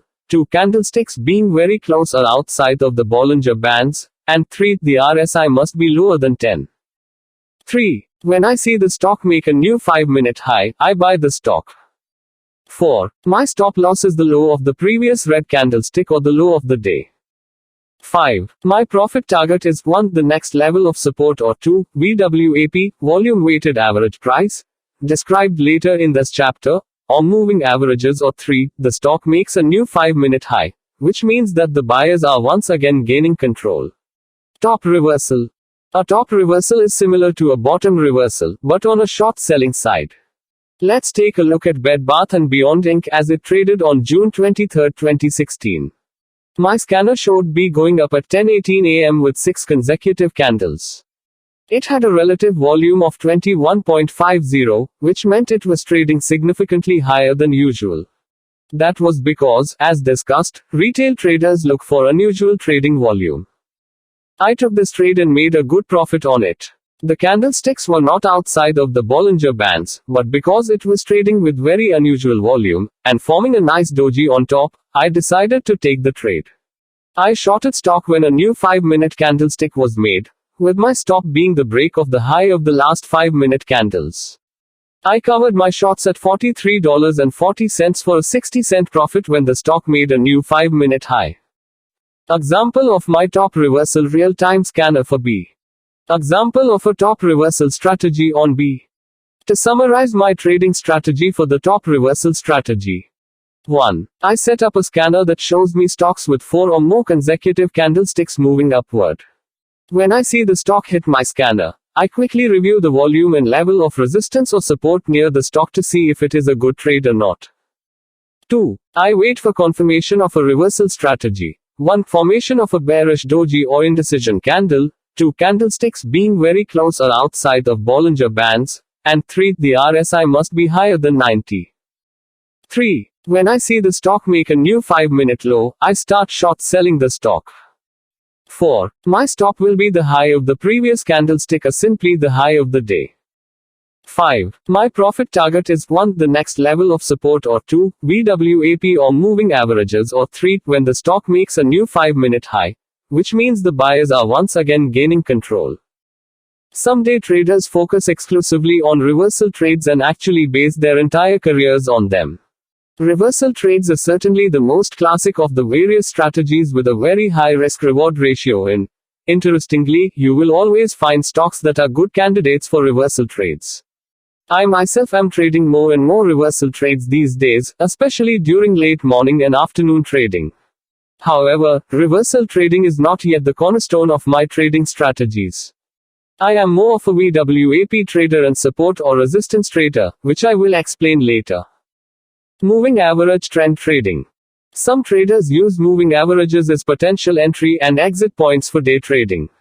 Many stocks will start an upside or downside trend respecting their moving averages in 1-minute and 5-minute charts as type of a moving support or resistance line.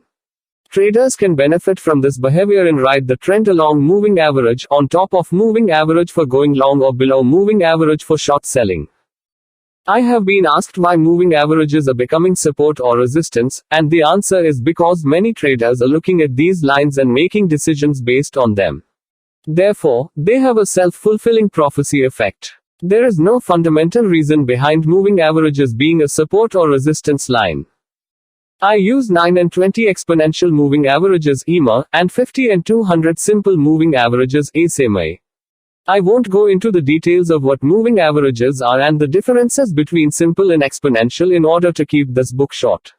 You can, however, do a Google search and find information about these moving averages, or you can of course contact me directly through with any questions you may have.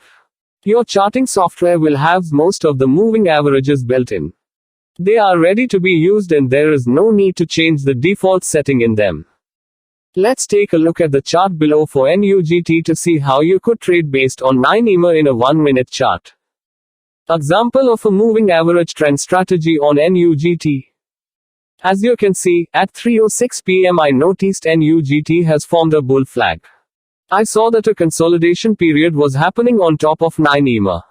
As soon as I saw that 9 EMA was holding as the support, I jumped on the trade and rode the trend until the price broke the moving average at 3:21 p.m. I've marked my entry and exit points on the chart. Let's take a look at another example, Celgene Corporation, CELG, on June 16, 2016. In the chart below, you will see how you can trade based on 20 EMA in a 1-minute chart. I marked my entry and exit points on the chart. Example of a moving average trend strategy on CELG. Another example is EXAS on July 28, 2016 with 9 EMA. Example of a moving average trend strategy on EXAS. To summarize my trading strategy for moving average trend trading. 1. When I am monitoring a stock and notice a trend is respecting moving average, I consider trend trading. I quickly look at the previous day's trading data to see if the stock is responding to these moving averages in a 1-minute or 5-minute chart. I have 9 and 20 EMA and 50 and 200 SMA. 2. Once I learn which moving average is more suitable to the behavior of the trade, I buy the stock after confirmation of moving averages as a support, and I buy as close as possible to the moving average line in order to have a small stop. My stop will usually be 5 cents below the break of moving average line. 3. I ride the trend until the break of moving average. 4. I never use trailing stops and I constantly monitor the trend with my eyes. 5. If the stock is moving really high away from the moving average, I take some profit, usually at half position. I do not always wait until the break of moving average for my exit. I personally don't trade very often based on moving averages. I look at them to see potential levels of support or resistance, but I rarely make any trend trade based upon their trend because, in a trend trade strategy, you are usually exposed in the market for a considerable time. Some trend trades can last as long as several hours and that is too long for my personality. Another major problem I have with moving average trending is that you don't know in the stock you want to trade which moving average is accurately acting at a support or resistance level. In the examples above, if I changed my moving average from 9 to 12, or to 15, or to any other number, then it won't act as a nice clean support. I use 9 and 20 EMA on my default charts, but I know not everyone does. Some traders are using 11 and 21 EMA. That in the end is a significant problem with moving average trading. You don't know which moving average is best for a stock and you obviously do not have enough time to test them all out during the trading day. I recommend using either 9, 20 EMA and 50 and 200 SMA or 11, 21 EMA and 50 and 200 SMA. Having said that, moving average trend strategy is an excellent strategy for beginners, because it usually does not require a very fast decision-making process and trade execution. In addition, stop loss and entry points can be clearly recognized from the moving average on the charts. As I discussed, strategies depend on your account size, personality, psychology of trading and risk tolerance, as well as on your software and the tools and brokers that you have. The combination of all of these factors have led me to be a VWAP trader and support or resistance trader, something I will explain in the next section. However, I want to emphasize that trade strategies are not something that you can imitate just from reading a book, speaking with a mentor, or attending a class. You have to slowly and methodically develop your preferred method and then stick with it. There is nothing wrong with any strategy if it works for you. There is no good and bad in any of these strategies. It truly is a matter of personal choice. Now let me explain what my favorite trading strategies are. VWAP trading. Volume weighted average price, or VWAP, is the most important technical indicator in day trading. Definitions of VWAP can be found in both Wikipedia and many other online resources. I will skip explaining it in detail for the sake of keeping this guide short, but essentially, VWAP is a moving average that takes into account the volumes of the stock being traded. Other moving averages are calculated based only on the price of the stock in the chart, but VWAP also considers the number of the shares that the stock is traded on every price. Your trading platform probably has VWAP built into it and you can use it without changing its default setting. VWAP is a good indicator of who is in control of the price action, buyers or sellers. When stock is traded above VWAP, it means that the buyers are in overall control of the price. When a stock price breaks below the VWAP, it is safe to assume that the sellers are gaining control over the price action. Trading based on VWAP can be very easy for beginner traders because so many traders are studying the VWAP and making decisions based on it. Therefore, a beginner trader can easily be on the right side of the trade. When a stock tries to break the VWAP but cannot, you can short stock because you can safely assume that other traders that are watching will also begin to short. A trading strategy based on VWAP is a simple and easy strategy to follow. I usually short stocks when traders try but fail to break the VWAP in 5-minute charts. Let's take a look at a recent trade that I took on SolarCity Corporation (SCTY) on June 24, 2016. Example of a long VWAP strategy on SCTY. At around 10:30 a.m. on June 24, 2016, I noticed that SCTY had found a support over VWAP. I purchased 1,000 shares of the stock with the anticipation of moving toward $22 with VWAP as a support. My stop was a close below VWAP. I first sold a half-size position at $22.50, and then moved my stop to break even. I sold another position at $22 because I know half dollars, such as $1.50, $2.50, $3.50, and whole dollars, $1, $2, $3, usually act at a support or resistance level.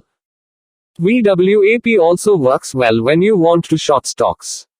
Let's take a look at another recent trade that I took on SolarCity Corporation, this time on June 22, 2016, and this time on the short side. Example of a short VWAP strategy on SCTY.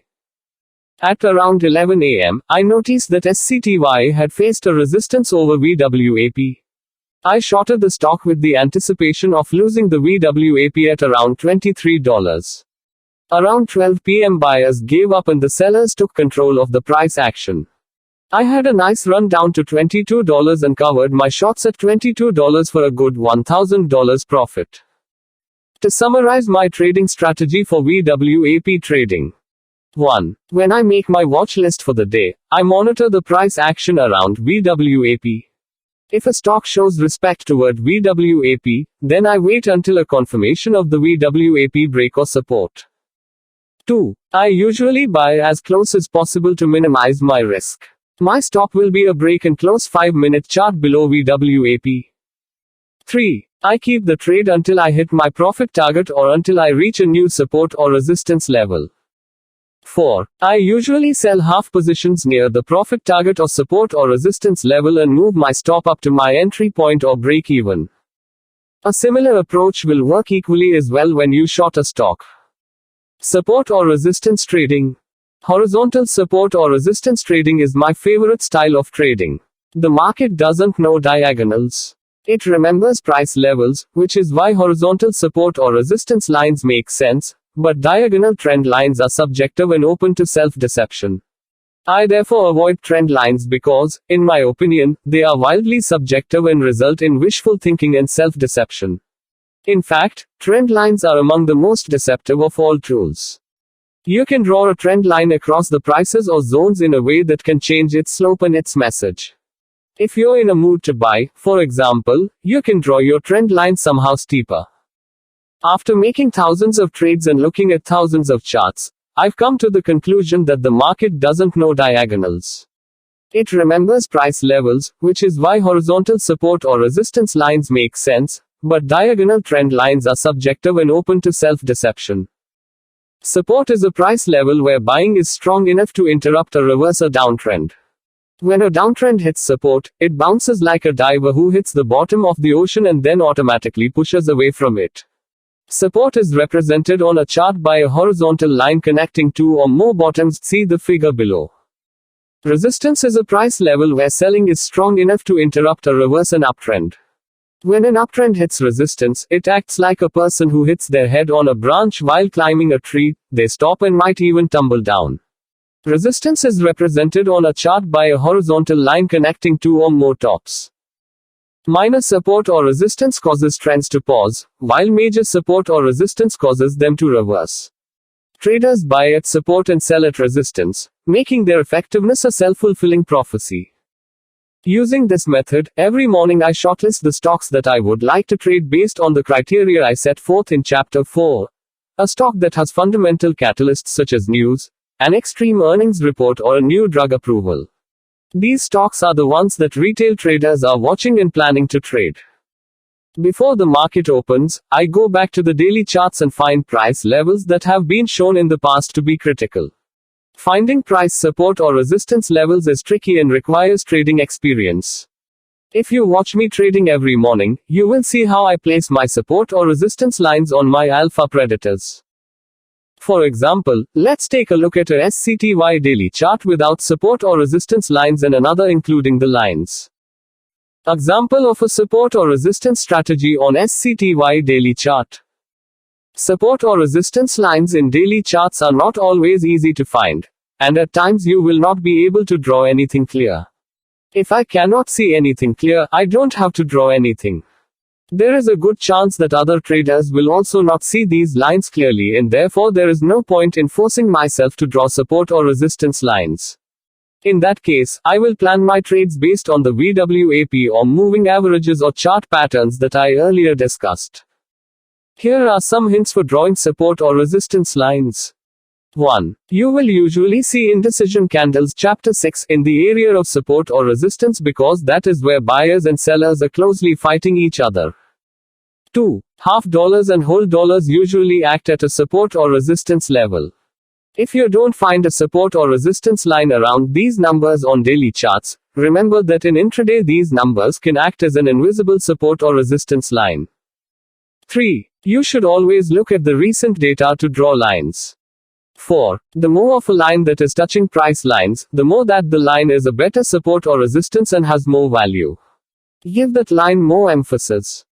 5. Only the support or resistance lines in the current price range are important. If the price of the stock is currently $20, there is no point in finding support or resistance lines in the region when it was $40. It is unlikely that the stock will move and reach that area. Find only the support or resistance area that is close to your day trading range. 6. Support or resistance lines are actually an area and not exact numbers. For example, when you find an area around $19.69 is a support line, you must expect price action movement around that number but not at exactly $19.69. Depending on the price of the stock, an area of 5 to 10 cents is safe to assume.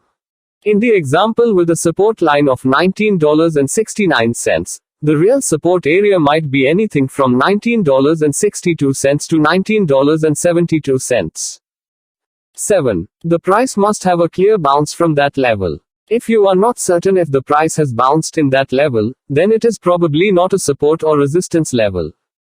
8. For day trading, it is better to draw support or resistance lines across the extreme prices rather than across areas where the bulk of the bars stopped. This is the complete opposite of swing trading. For swing trading, you need to draw support or resistance lines across the edges of congestion areas where the bulk of the bars stopped rather than across the extreme prices. Placing support or resistance lines, although tricky, is actually quite simple once you get the hang of it. Let's review a recent trade that I took based on these lines. CarMax ticker, KMX, the United States' largest used car retailer, on June 21, 2016 had extreme earnings and its stock gapped down over 3%. That was a perfect opportunity for retail traders like me to find a good trade plan. I quickly found the support or resistance area level on a daily chart and watched the price action around those levels. My watchlist gapper on June 21, 2016 at 9:20 a.m. KMX is an alpha predator for that day. KMX support or resistance lines in my trade for that day. After reviewing the daily charts, I found two levels of $48.09 and $48.48. When the market opened, I watched the stock and realized that the area of around 48.09 acted as a support. When I saw an indecision candle around the support line, I purchased 1,000 shares of KMX with a stop of below $48. The stock surged up toward the next level at $48.48 and, interestingly enough, $48.48 was also close to my invisible half round number, $48.50. I sold half of my position for a profit and kept the balance for going higher. Since I did not have any other support or resistance area higher up, I decided to sell my remaining position at the invisible resistance line of $49. As you can see, $49 acted as a strong resistance line, and the stock sold off from that level. To summarize my trading strategy for support or resistance trading. 1. Each morning, when I make my watch list for the day, I quickly look at the daily charts for my watch list and find the area of support or resistance. 2. I monitor the price action around those areas on a 5-minute chart. If an indecision candle forms around that area, that is the confirmation of the level and I enter the trade. I usually buy as close as possible to minimize my risk. Stop would be a break and a close 5-minute chart under support or resistance level. 3. I will take profit near the next support or resistance level. 4. I keep the trade open until I hit my profit target or I reach a new support or resistance level. 5. I usually sell half positions near the profit target or support or resistance level and move my stop up to my entry point for break even. 6. If there are no next obvious support or resistance levels, I will consider closing my trade at or near $half or round dollar levels. A similar approach will also work when you short a stock. Other trading strategies. You have now read briefly about my trading strategy. You may be wondering what other traders do. As I mentioned before, there are unlimited numbers of trading strategies that individuals have developed for themselves. Traders often choose their strategies based on such factors as account size, amount of time that can be dedicated to trading, trading experience, personality, and risk tolerance. You should develop your own strategy. A trading strategy is very personalized to each individual. My risk tolerance and psychology are most likely different from yours and from those of other traders.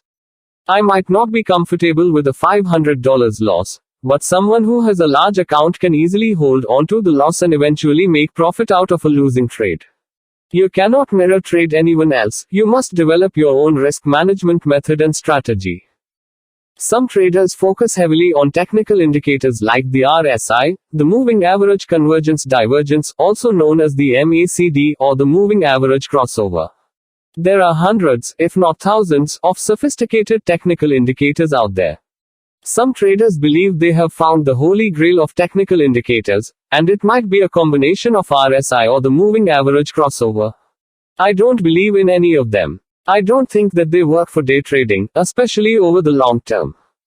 Some of my day trader colleagues may disagree with me, but my personal experience is that you cannot enter a trade with a systemic approach and then let indicators dictate your entry and exit. That is my next rule. Rule 10. Indicators only indicate, they should not be allowed to dictate. Computers are trading all of the time. When you set up a system for trading that has no input or requires no decisions by the trader, then you are entering the world of algorithmic trading, and you will lose trades to investment banks that have million-dollar algorithms and billions of dollars in cash for trading. Of course, I use the RSI in my scanner for some of my trading strategies, and in particular for reversal trading. Obviously, I have scanners that rely on a high or low RSI, but those are more conditioned to find stocks at extremes. This is not by any means a buy or sell indicator. Develop your own strategy. You must still find your own place in the market. I may be a 1-minute or a 5-minute trader. You may be a 60-minute trader. Some may be daily or weekly traders, swing traders. There's a place in the market for everyone. Consider what you are learning in this book as pieces of a puzzle that together make up the bigger picture of trading. You're going to acquire some pieces here. You're going to pick up pieces on your own from your own reading and research, and, overall, you will create a puzzle that will develop into your own unique trading strategy. I don't expect everything I do to work exactly the same for you. I'm happy to help you develop a strategy that is going to work for you, your personality, your account size, and your risk tolerance. The key for now is that you master one strategy. Once you can tread water in the market with your one strategy, you can be a trader without blowing up your account. This is simply a matter of spending time in the chair. The more time you spend watching your charts, the more you will learn. This is a job where you survive until you can make it. You can start casting out later, but first you need to master just one strategy. It can be the VWAP trade, it can be a bull flag momentum strategy, it can be a reversal strategy, or you can create a strategy of your own. Narrow the choices down, develop that area of strength into a workable strategy, and then use that strategy to survive until you are able to develop others. It is absolutely critical for every trader to be trading a strategy. Plan a trade, and trade the plan. I wish someone had said to me when I first started training, Andrew, you need to trade a strategy. If you're trading with real money, you must be trading a written strategy, and it must have historical data to verify that it's worth trading with real money. You cannot change your plan when you have already entered the trade and have an open position. The truth about traders is that they fail. They lose money, and a large percentage of those traders are not getting the education that you are receiving from this book. They're going to be using live trading strategies that are not even hammered out. They will just be haphazardly trading a little of this and a little of that until their account is gone. And then they will wonder what happened. You don't want to live trade a new strategy until you've proven that it's worth investing in. You may practice 3 months on a simulator, and then trade small size with real money for 1 month, and then go back to the simulator to work on your mistakes or practice new strategies for another 3 months. There is no shame in going back to a simulator at any stage of your day trading career. Even experienced and professional traders, when they want to develop a new strategy, test it out on a live simulator first. Your focus while reading this book and practicing in simulated accounts should be to develop a strategy worth trading, and it's my pleasure to assist you with that process. Remember, the market is always going to be there. You don't need to rush this. A day trading career is a marathon and not a sprint. It's not about making $50,000 by the end of next week. It's about developing a set of skills that will last a lifetime. Chapter 8. Step by step to a successful trade. Now let's take a look at one of my trades. Later I'll explain in detail how I did it. Building a watch list. On the morning of June 2, 2016, before the market opened, SRPT hit my watch list scanner. It was gapping down 14.5%, had a relatively low float, only 36 million shares, which meant the stock would move a lot intraday, and a high average true range of $1.86, which meant the stock on average moved in a range as large as $1.86 during the day, which is really good for day trading. My watch list at 6:15 a.m., 9:15 a.m. New York time, SRPT is on my watch list. Trading plan, entry, exit, and stop loss. I looked at the chart and decided to wait and see the price action for 10 minutes at the beginning of trading. When the market opened, I saw that the buyers could not push the price any higher. There was no interest in buying back the stock. Therefore, I decided to do a VWAP trade. I monitored VWAP and price action around VWAP for two 5-minute candlesticks. I realized that the sellers were in control and that the buyers could not push the price higher than VWAP and hold it. I knew it must be a good shot with a stop above VWAP. 5-minute chart on June 2, 2016. Market opened at 9:30 a.m. New York time. Execution. After 10 minutes, when SRPT closed below VWAP, I entered the trade by shorting stock around $18.20 with a stop loss in mind just above VWAP. As expected, the sellers took control and the stock price tanked to $17. I excited when a new 5-minute chart made a new high. When the candlestick made a new high, it meant that the buyers were then gaining control. I covered my shots at around $17.40 and locked in a $650 profit, as you can see below. My profit on June 2, 2016, only 12 minutes into my day. How did I do it? My philosophy in trading is that you need to master only a few solid setups to be consistently profitable. In fact, having a simple trading method consisting of a few minimal setups will help to reduce confusion and stress and allow you to concentrate more on the psychological aspect of trading, which is truly what separates the winners from the losers. Now that you have learned the basics of a few trading strategies, let's review the actual process of planning and making a trade.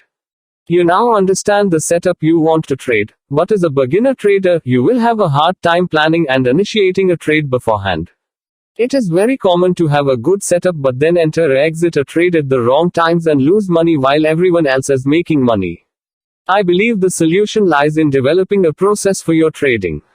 Plan a trade, and trade a plan. I have a PhD in chemical engineering, so I firmly believe in the process approach to trading. I can safely say that this is a major reason for my success. My trading process looks like this: morning routine. Develop watch list. Organize a trade plan. Initiate the trade according to plan. Execute the trade according to plan. Journaling and reflection. You must remember that what makes a trade profitable is the correct execution of all of the steps in the above process. Write down your reasons for entering and exiting every trade. Everyone can read this book or dozens of other books, but only a few people have the discipline to execute correctly. You might have a good setup but select a wrong stock to trade, such as a stock that is being manipulated by computers and institutional traders. Perhaps you will find a proper stock to trade, but you will enter the trade at the wrong time. A bad entry will make a mess of your plan and you will eventually lose your money. You can find a good stock to trade and enter a trade correctly, but if you don't exit properly, you will turn a winning trade into a losing one. All of the steps of the process are important. Think about something significant that you do frequently in your life, and then think of how it can best be done. Now, consider how you do it currently. This is a great thought process for traders to have. When you take a trade, you need to ensure that you are focused on the right things both prior to entering it as well as during the trade. Creating a system for this thought process will take away most of the emotional hang-ups traders experience when looking to enter into a trade as well as managing it while they are in it. This brings you to my final rule.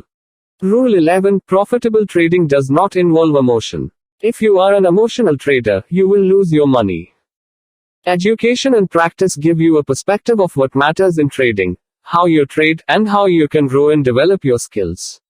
Once you have a perspective on what matters, you can proceed to identify the specific processes on which to focus. The key to success is knowing your exact processes. Often you will learn them the hard way by losing money. I have found that trading, sticking to my plan, and the discipline inherent in my trading methodology have had a snowball effect of positive habits in my life in general, and these habits have contributed to even more trading success. For example, I start my trading process by following the same routine when I get up in the morning. I always go for a morning run before the trading session starts. As mentioned before, I live in Vancouver, Canada, and the market opens at 6:30 a.m. my time. I wake up at 5 a.m. every morning. I go for a run from 5 to 5:45 a.m., usually between 7 and 10 kilometers or around 4 to 6 miles. I come home, take a shower, and at 6 a.m. start developing my plan. I have found that when my body has not been active prior to trading, I will make poor decisions. There are scientific studies showing that aerobic exercise has a positive effect on the decision-making process. People who regularly participate in an aerobic exercise, such as running for at least 30 minutes, have higher scores on neuropsychological functioning and performance tests that measure such cognitive functions as attentional control, inhibitory control, cognitive flexibility, working memory updating and capacity, and information processing speed. You can easily read about these topics on the internet, or you can email me in our chat room and I will send you some videos and information about these facts. I stopped drinking coffee and alcohol, and I have stopped eating animal-based food, and my performance levels have increased significantly. Not eating meat and fish, any living beings that are marked with blood, and not using alcohol, coffee, tobacco, and all other drugs lifts you above the curse and accelerates you forward in every aspect of life. In day trading, simply being better than average is not sufficient. You must be significantly above the crowd to win in day trading. Unfortunately, day trading often appeals to impulsive people, gamblers, and those who feel that the world owes them a living. You cannot be one of them, and you should not act like one of them. You need to start developing the discipline of a winner. Winners think, feel, and act differently than losers. You must look within yourself, discard your illusions, and change your old ways of being, thinking, and acting.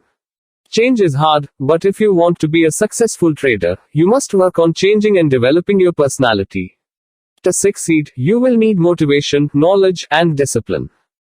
Now, back to trading. As discussed previously, trading cannot be looked at as a hobby. You must approach trading seriously. As such, I wake up at 5 a.m., go for a 30 to 45 minute run, take a shower, get dressed, and eat oatmeal for breakfast prior to firing up my trading station at 6 a.m.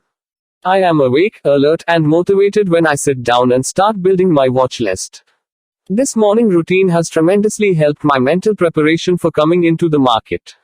So, whatever you do, starting the morning out in a similar fashion will pay invaluable dividends. Rolling out of bed and throwing water on your face 15 minutes in advance just does not give you sufficient time to be prepared for the market's opening. Sitting at your computer in your pajamas or underwear does not put you in the right mindset to attack the market. I know, because I have experienced all of these scenarios. My watch list comes from a specific scan that I use every morning. I will not look anywhere else because I am confident that the stocks on that scanner will have the best opportunity to set up for me to trade. I will vet each stock in the same way, using a checklist where I can determine if it is actually tradable for me. My watch list is built by 6:15 a.m., and I will not add anything to it after that time because there won't be enough time to review new stocks and plan for a trade. This allows me to watch the tickers on my watch list for the 15 minutes prior to opening. This actually leads into the next step in my process.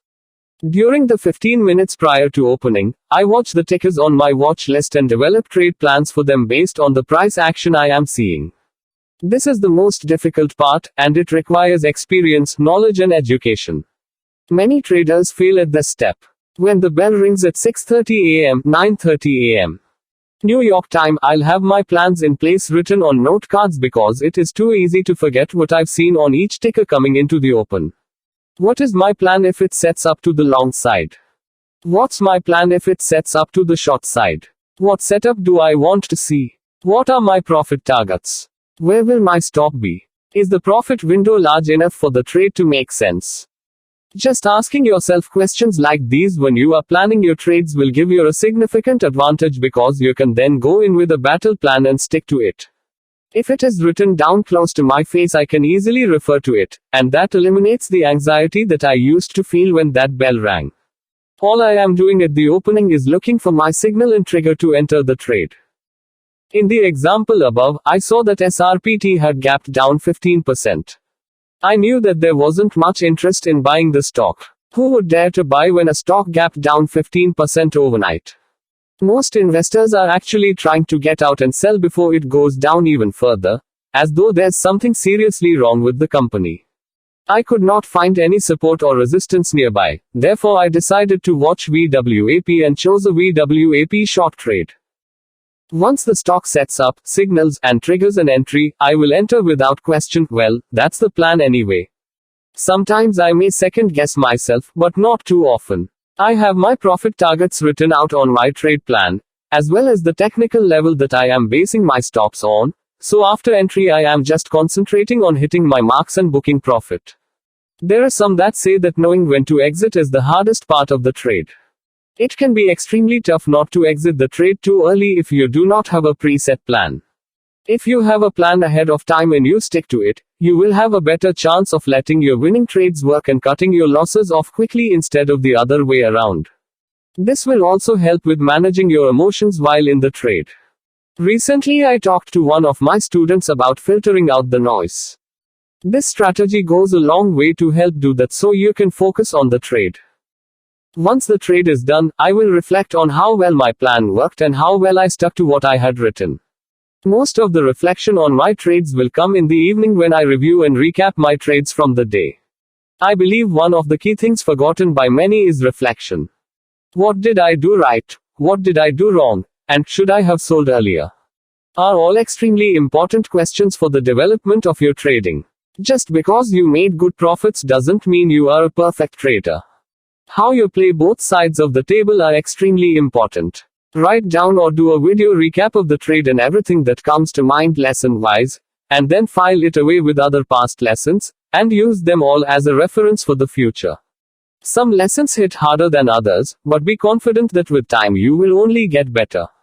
It only takes one incident of getting your hand slammed in a door to figure out that you must be more careful. But it may take 2 or 3 times to learn to turn on the lights before walking around your house at night. Why is this process in trading important? This process is important because it describes how things are done to prepare for a trade and then provides the focus for executing them. It helps to filter out the emotional social noise and gives you a better chance for a more successful winning trade. It provides you with a tool to go back to and reflect on your trades and makes you a better trader. If you focus on the right processes, in the right way, you can design your way to trading success. Chapter 9. Next steps for beginner traders. Successful day trading is based on 3 important skills. 1. You need to analyze the balance of power between buyers and sellers and bet on the winning group. Chapter 6.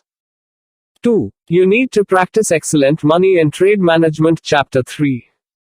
3. And you need sufficient self-discipline to follow your trading plan, to avoid getting overexcited or depressed in the markets, and to resist the temptation to make emotional decisions.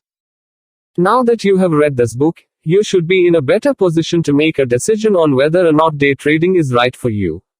Day trading requires a certain mindset, as well as a discipline and a set of skills that not everyone possesses. Interestingly, most of the traders I know are also poker players. They enjoy speculation and the stimulation that comes from it. Although poker is a type of gambling, day trading is not. Day trading is a science, a skill, and a career, and has nothing to do with gambling. It is the serious business of selling and buying stocks, sometimes in a matter of seconds. You should be able to make decisions fast, with no emotion or hesitation. Doing otherwise results in losing real money. After you've made up your mind and decided that you want to start day trading, the next step is to get a proper education. You should never start your day trading career with real money. Sign up with one of the brokers that provides you with simulated accounts with real market data. Some brokers give you access to delayed market data, but don't use those. You need to make decisions real time. Most of the simulated data software is a paid service, so you need to save some money for that software. Das Trader offers simulated accounts for $120 per month. If you use it for 1 year and trade only with simulated money, it will cost you only $1,440. This is the cost of a proper education. If you are seriously considering day trading as a career, it's a small expenditure compared to the cost of an education for a new profession. For example, imagine that you want to go to school to get an MBA, it will easily cost you over $50,000. Likewise, many other diploma or post-graduation programs cost significantly more than the education required for day trading. Once you have a simulated account, you will need to develop your strategy. Try the strategies that I have discussed in this book, and master 1 or 2 of them. VWAP, support or resistance, and reversal strategies are the easiest. You need to only master a few of them to always be profitable in the market. Keep your strategy simple. When you have a solid strategy that you've mastered, make sure there is no emotion attached to it. Practice with the amounts of money that you will be trading in real life. It is easy to buy a position worth $100,000 in a simulated account and watch it lose half of its value in a matter of seconds.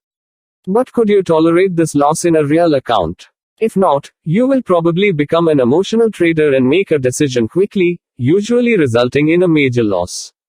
Always trade with the size and position that you will be using in the real account. Otherwise, there is no point in trading in a simulated account. Move to a real account after at least 3 months of training with a simulated account and then start small with real money. Trade small while you're learning or when you are feeling stressed. If you wish, you can always have a chat with me in our chat room and receive some guidance. Continue your education and reflect upon your trading strategy. Never stop learning about the stock market. It's a dynamic environment and it's constantly changing.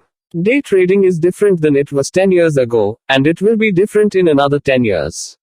So keep reading and discussing your progress and performance with mentors and other traders. Always think ahead and maintain a progressive attitude.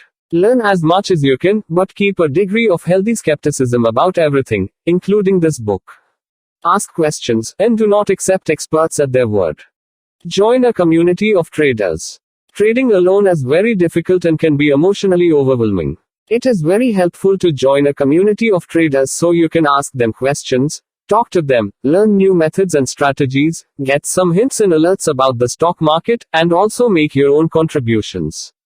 If you join me, you will see that I often lose money. It can be comforting to see that losing money is not limited to you, and everyone, including experienced traders, has to take a loss. As I've said, it's all part of the process. There are many chat rooms that you can join on the internet. Some of them are free, but most of them charge a fee. By joining our chat room for free, you can see my screen in real time while I am trading and listen as I explain my strategy. You can take trades with me, or just watch and listen. Or you can take your own trades, but still be part of our community. It is extremely important to remember, however, that if you are in any community of traders, either our chat room or the dozens of others out there, you should not follow the pack but should be an independent thinker. Generally, people change when they join crowds. They become more unquestioning and impulsive, nervously searching for a leader whose trades they can mirror. They react with the crowd instead of using their minds. Chatroom members may catch a few trends together, but they get killed when trends reverse. Never forget that successful traders are independent thinkers. Simply use your judgment to decide when to trade and when not to. Last but not least, if you enjoyed reading this book and found it useful, I would very much appreciate your taking a few minutes to write a review on the Amazon website. The success of a book like this is based on honest reviews, and I will consider your comments in making revisions. If you have any feedback, feel free to send me an email. Your review on Amazon will help other people to make informed decisions about my book. I purposely priced it low so more people would be able to purchase it and use it. Teaching people and helping them to start a new career fulfills something inside of me that motivates me every day. So I hope you can help me to accomplish this task of ongoing learning. If you're ever interested in connecting with me, check out our private chat room or send me an email at andrew@vancouver-traders.com. I'd be happy to have a chat with you. Thank you, and happy trading.